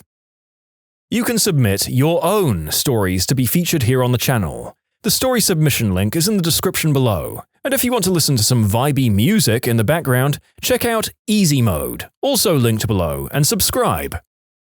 I burnt everything down in my last job as a rehab tech in a nursing home. I was treated poorly after a couple of months, my workload was doubled, and I was never listened to about my concerns. I begged them to hire a second tech, even just part-time, so I could breathe and have my mental state not be ruined. They always told me no, and then piled on more work. They got mad at me when patients weren't complying. They ran me around like a dog for hours, cut my lunch hour for no reason, and refused to give me any sort of pay raise when minimum wage went up. I was at my wits' end, and everyone but my manager and therapist could see it. I also experienced a privacy violation that I wished to report to HR. I was basically forced to tell my manager why I needed to take a day off and for what medical procedure I was getting it for. Another instance, I was told I was clearly gaining weight by one of the therapists and my manager, and then they laughed about it. I was so mad that I put in my 2 weeks, but I could barely make it 2 more days. After one awful, busy morning, I packed up my stuff during my break, clocked out, and went home. I sent a text to my manager saying I won't be coming back, and then I blocked her. I felt bad doing it, but I had nurses and aides telling me to quit because they saw how miserable I was. About a week or so later, they went into lockdown because of COVID. Does anyone know the actual story of King Shaka Zulu? He was literally that guy. Shaka was born as an illegitimate son of a Zulu and was thus rejected by the Zulu settlements. He spent his childhood growing up in his mother's settlements and was then lent an army, which he used to take over the Zulu tribe. Cue one of the greatest but most intense African warriors and monarchs of all time. I'm burning down my community right now. That is, my neighbors are messing with me, trying to weaponize the bylaws of our HOA to construct a spiteful road on my property for their driveway. They're calling it fire safety. I call it 25 grand in unnecessary legal expenses.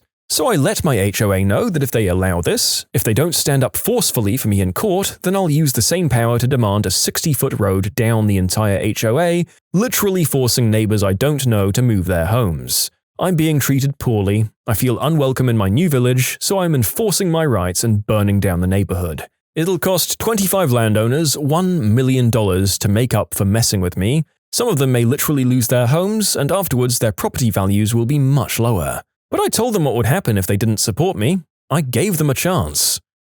My God, this is about as toxic an HOA situation as I've ever seen, and we've read a bunch here. Surely your neighbors aren't going to commit if that somehow means you bulldozing down theirs and everyone else's houses, right? My brother. My family wasn't loving. I coped with it with my venturing out and exploring on my own. I'd leave early each day and explore nature, only coming home for food. My brother coped with the lack of love by meeting strange women, substances, fighting, parties, and stealing things. He had a really distorted view of needing love, and he really acted like if he wasn't getting love, then the world deserved to burn. He went to prison in his early teens. He got out in his 20s, tried to be good for a year, but couldn't find his concept of love, so he started burning the village again. Went back to prison, got out years later, tried to go clean, and this time found love. But he pushed himself too hard to be lovable. He developed a super personality built on crystal. He did substances to keep up, lost his love, started to burn the village down again. This last time, the local sheriff ended the cycle. He wasn't going to go back inside. During the road chase, they filled his windshield with bullets, and he veered off a cliff and died in the dirt. It was the headline of the local news. I think I may forever compare my life to my brother's. How could we be so different? We had the same parents and endured very similar pains, but I didn't choose to burn down the village. I chose to distance myself and survive. He went nuclear. The village didn't have a chance. I worked at a very famous family-oriented company for almost 15 years. I was damn good at my job, but I refused to brown nose or play dirty office politics, so I pretty much stayed on my original spot for a long time.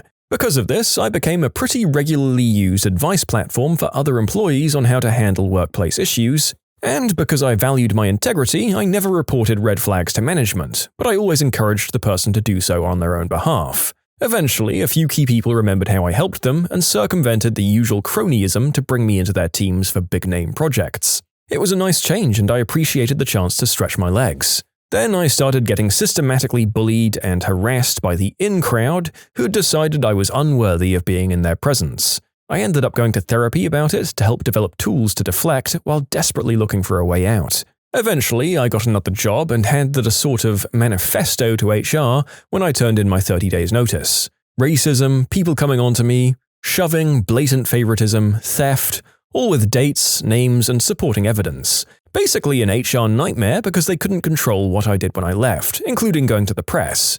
My departure gave them 30 days to ask me questions, interview me, whatever. But it never came. Thing is, I also sent that novel off to the EEOC. They opened an investigation with the company, and the moment they did, all heck broke loose. See, the people who were too afraid to come forward before now had an out. They weren't snitching, they were complying with an investigation per company policy. So suddenly, scores of people were testifying to HR about the horrific things they'd been subject to. Some people were fired, others were demoted, a few did get off scot-free, but I sleep like a baby now.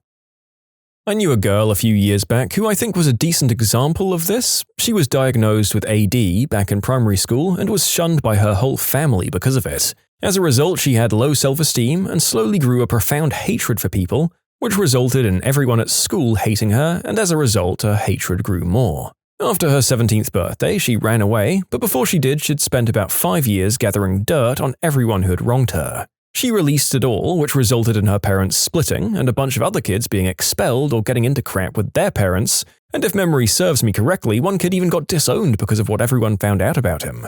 She ended up running to a family friend of mine and is still working on rebuilding her life. It's a shame, because she's one of the nicest people I know and is a very honest person. Everyone just treated her like crap, so she burned it all. In December, I rage quit my job.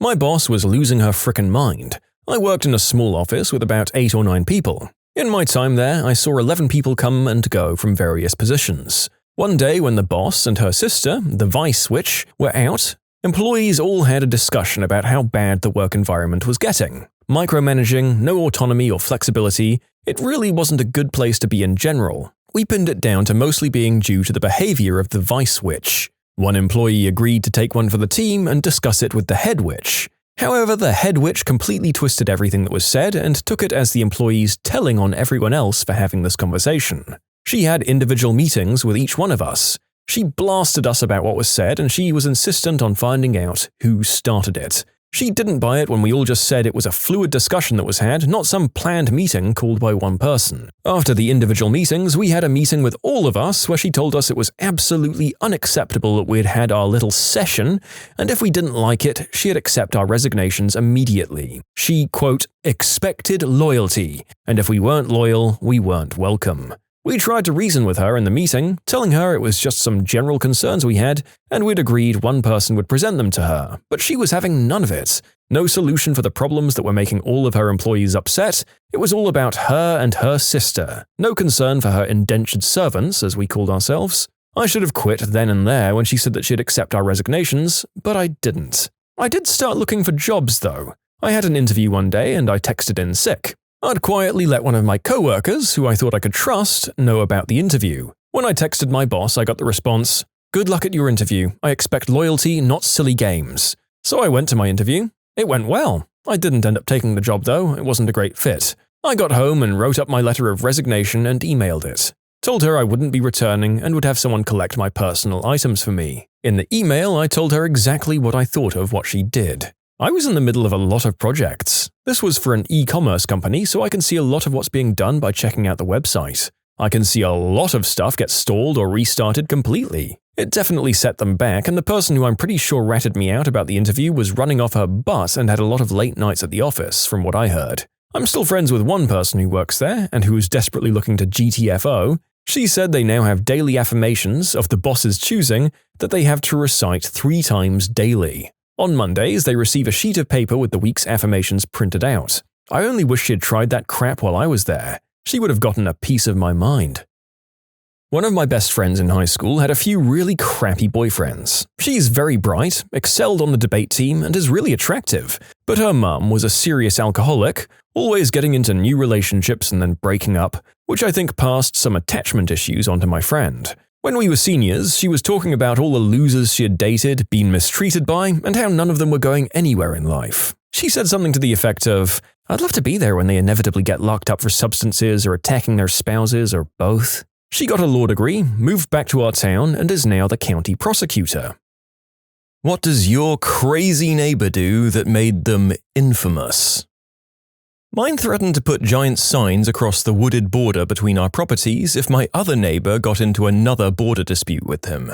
This was after stopping my excavator from doing his job, which was finishing grading the lot so that we could plant grass, and then threatening said excavator if he got over the property line. He was 50 feet away from the line and not taking down any trees. The neighbor finished his rant and then left without ever introducing himself. When he's not complaining to the cops about my neighbor, he's doing everything legally possible to annoy the cops themselves.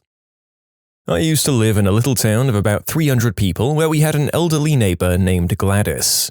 She'd routinely look near our garbage can outside and take the recyclable bottles and cans that we'd leave for her. After we cleaned out a fish tank, we put the gravel and fake plants in a bag and left it on top of the garbage can, because the can was already full. About a week later, Gladys hollered at me while I was outside to come over as she wanted to show me something. She had taken the garbage bag that we'd left and planted the fake plants along the side of her house. She said she wasn't really confident that they'd make it, but so far they seemed to be thriving. I could only nod and compliment her on her green thumb. She dug up my fancy flowers and replanted them in her own yard 15 feet away. Man, I felt this. My crazy neighbor took my new blueberry and raspberry bushes and stuck them in her yard. She replaced them with sticks that she found. I had a neighbor who'd sneak into my yard at night and roll up my sod. It would be laid perfectly the night before, but I'd get up in the morning and it would be rolled up just like it was when it came from the store. I finally got angry and spent the night laying by my back door with a baseball bat and a flashlight, ready to bonk the crap out of whoever it was. Sure enough, they came around 2 in the morning, and I stood up, turned the light on, and was face to face with 4 raccoons rolling up my sod, looking for bugs.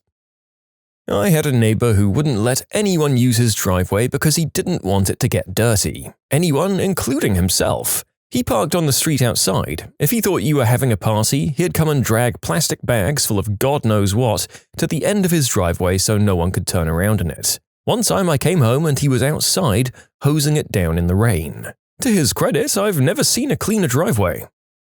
I wonder if this guy had the same ongoing need for clean concrete as one lady that the narrator used to bike past at 5:30 in the morning on his way to work. Every morning this lady would be on her hands and knees, scrubbing the pavement outside her house with chemicals and everything.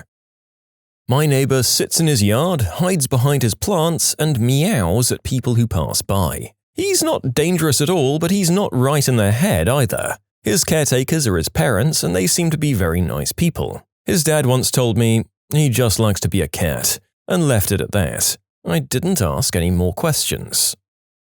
She has a penchant for going around sticking nails in people's tires at night. This has happened dozens of times to nearly everyone on the street, although she's slowed down since more people started installing video cams and motion sensor lights in their driveways. We used to have someone that would do this in my old neighborhood. We still don't know who the vigilante was, but one night someone camped out and waited for him to do it again and pummeled him and left him bleeding on the street. Cue the ambulance and cop cars on the street at 3 a.m. on a Friday. He eats my flowers. In his defense, he told us that he's been doing it for years when he introduced himself after we bought the house. He also brought over frozen cookies in a plastic bag as a housewarming gift, but I wasn't sure what was in them.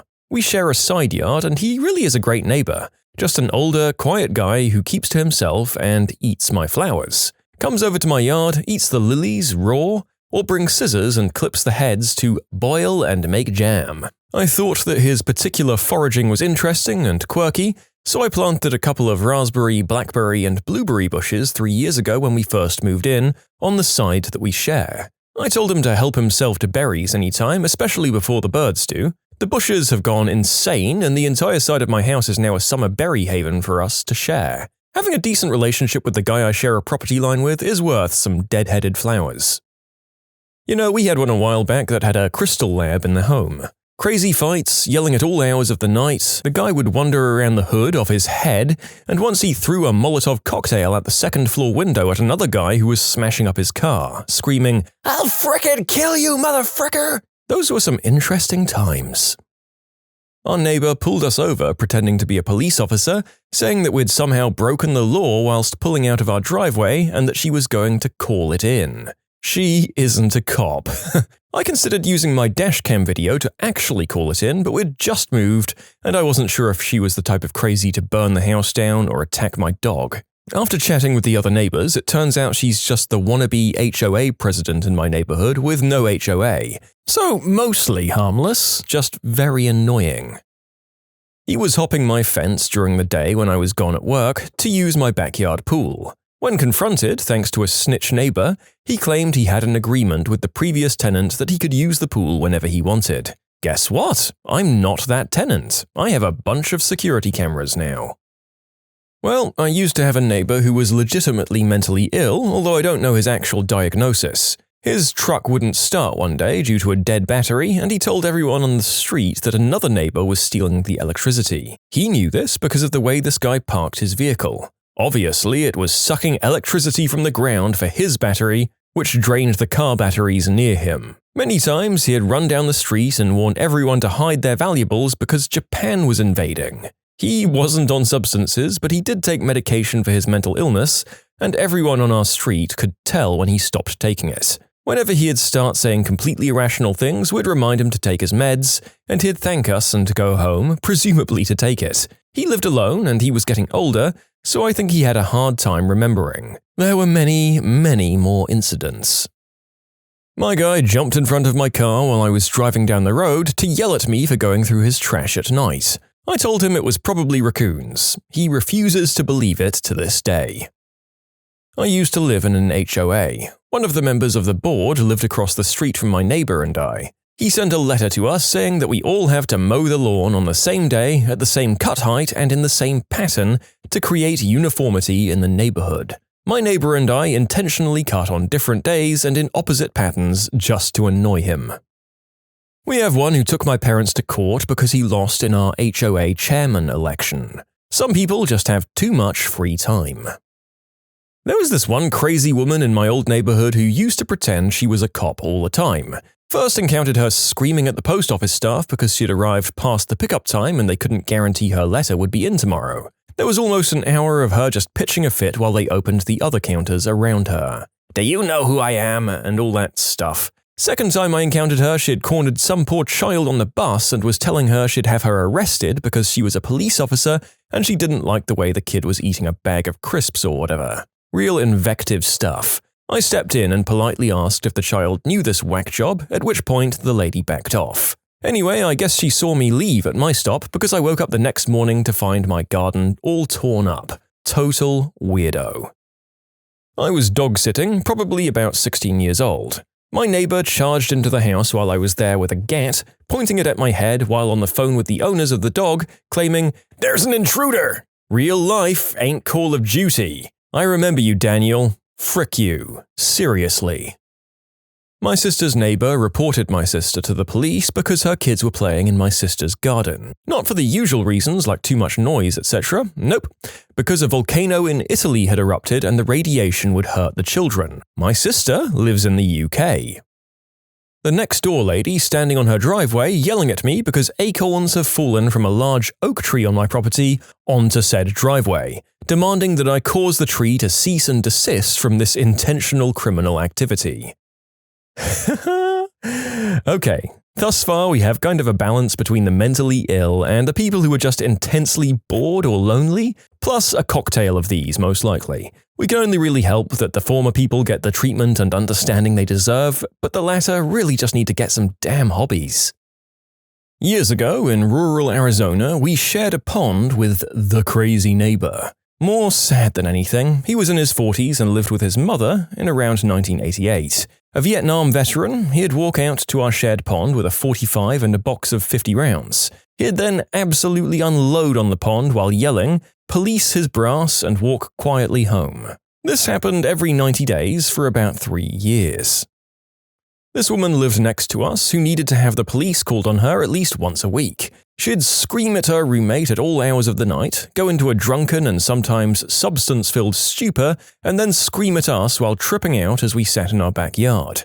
More than once I had to kick her out of our home because she walked in unannounced, beer in hand and drunk as ever. One time I called the cops because she was screaming about killing someone and rolling around on her front lawn. Another time I received a call at work, one morning as I worked the third shift. My girlfriend informed me they had to evacuate the house because the neighbor's garage was on fire. It turned out either she or her roommate had done it while doing substances or smoking in the garage. She ended up moving away but would still walk to our house to ask for our lawnmower. She wasn't happy when I told her to get off my porch. I cared for an elderly woman for many years. She lived to the age of 93 in a crime-ridden inner-city neighborhood by being as tough and nasty as any criminal living nearby. Her oddest actions involved her incorrect belief that she owned the road in front of her house. She didn't even own a car, but she insisted that nobody park there. She'd confront them if they parked in front of her house, and if they did it again, she slashed their tires in the middle of the night. Over and over for years. She was never caught, but everyone knew it was her. She only stopped when she lost the physical strength to slash tires in her mid-80s. Then she started using spray paint on the cars. "He don't park in front of my house no more," was all the justification she needed to damage her neighbors' cars. You can submit your own stories to be featured here on the channel. The story submission link is in the description below. And if you want to listen to some vibey music in the background, check out easymode, also linked below, and subscribe.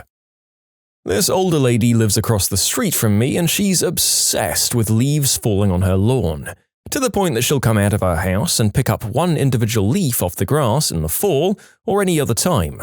She spends hours outside with the leaf blower in the fall. She'll go outside and knock on other neighbors' doors if she thinks that you have too many leaves on your grass, and then she'll come into your yard and do it herself if you're not home.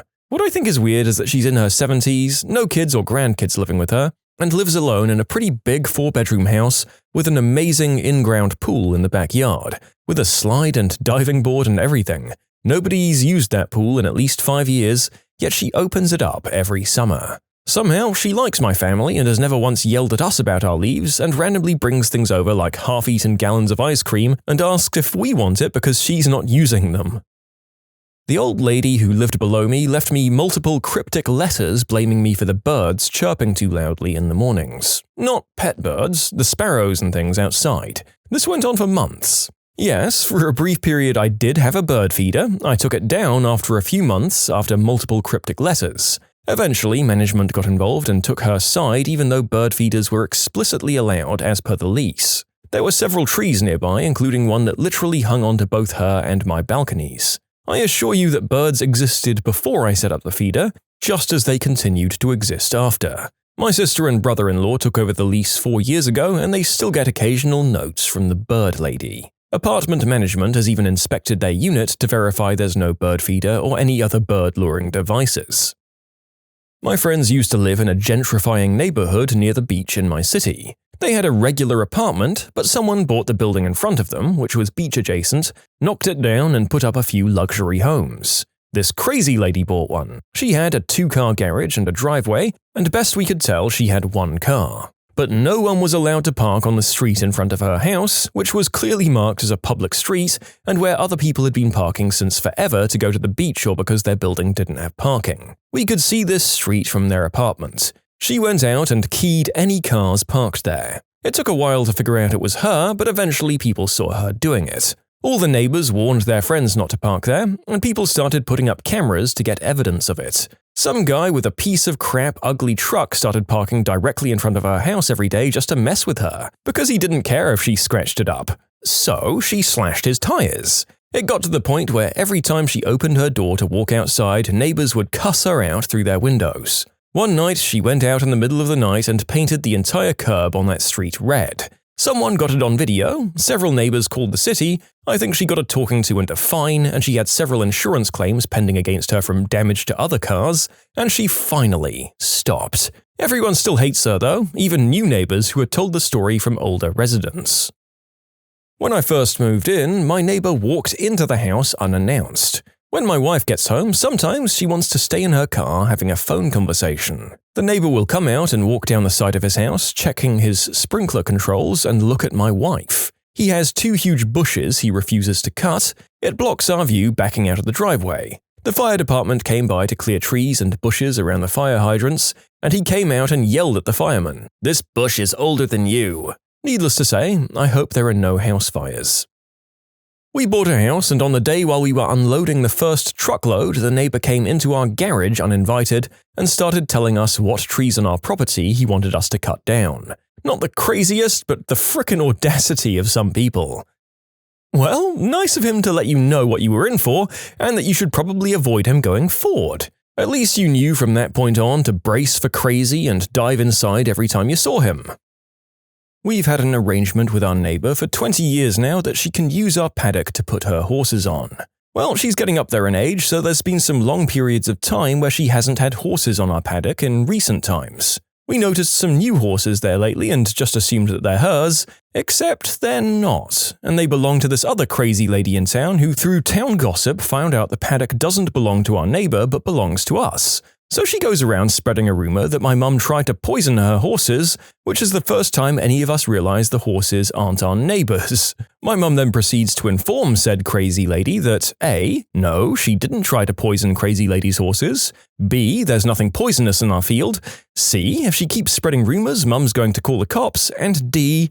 If she ever puts her horses on our land again, ever, mum's selling them or calling the SPCA for abandonment. Crazy lady then proceeds to become even more crazy and starts lurking outside our house, taking photos of us and our paddock, and then gets caught going up random people's driveways through our small rural town, taking photos of their kids. She's since been spoken to about this behavior by the cops, and it seems to have stopped, but damn, she is a weirdo. The stupid thing about this is that our actual neighbor is the one who has the crazy lady nickname throughout the town, purely because she prefers animals to people and comes across as a little impatient when dealing with them.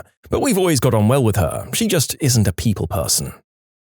She stalks us. Like every time I get home, she'll walk outside and tell me I was either 3 minutes later getting home this time or that I'm 2 minutes earlier and then ask me why. One time, my friend and her sister came to pick me up. The neighbor was against her window with her hands and face pressed up on the glass, trying to look at who was coming to pick me up. My friend and her sister were so terrified they called me telling me to hurry up because a crazy lady was staring at them through the window. And I replied, "Oh, that's just the stalker neighbor." Yeah, it was a funny day. Not sure if this counts as crazy, but I have this neighbor who's part of a spiritual organization called Brahma Kumaris. Every time someone in the neighborhood is going through rough times, especially deaths in the family, she goes to their house and instead of offering condolences, she preaches about how they should join this organization and things will be better. She doesn't acknowledge anyone the rest of the time except the time when someone dies or a new family moves into the neighborhood, to whom she preaches and gives books written by leaders of her organization. Cult! Had severe anger issues and yelled at anything or anyone he didn't like on the street. A few years ago, he had a road rage incident, and when he started banging on the other car's windows, the occupants got out and beat him soundly. During this, he had a heart attack and now barely has enough mobility to walk to the mailbox and back, so he doesn't yell anymore.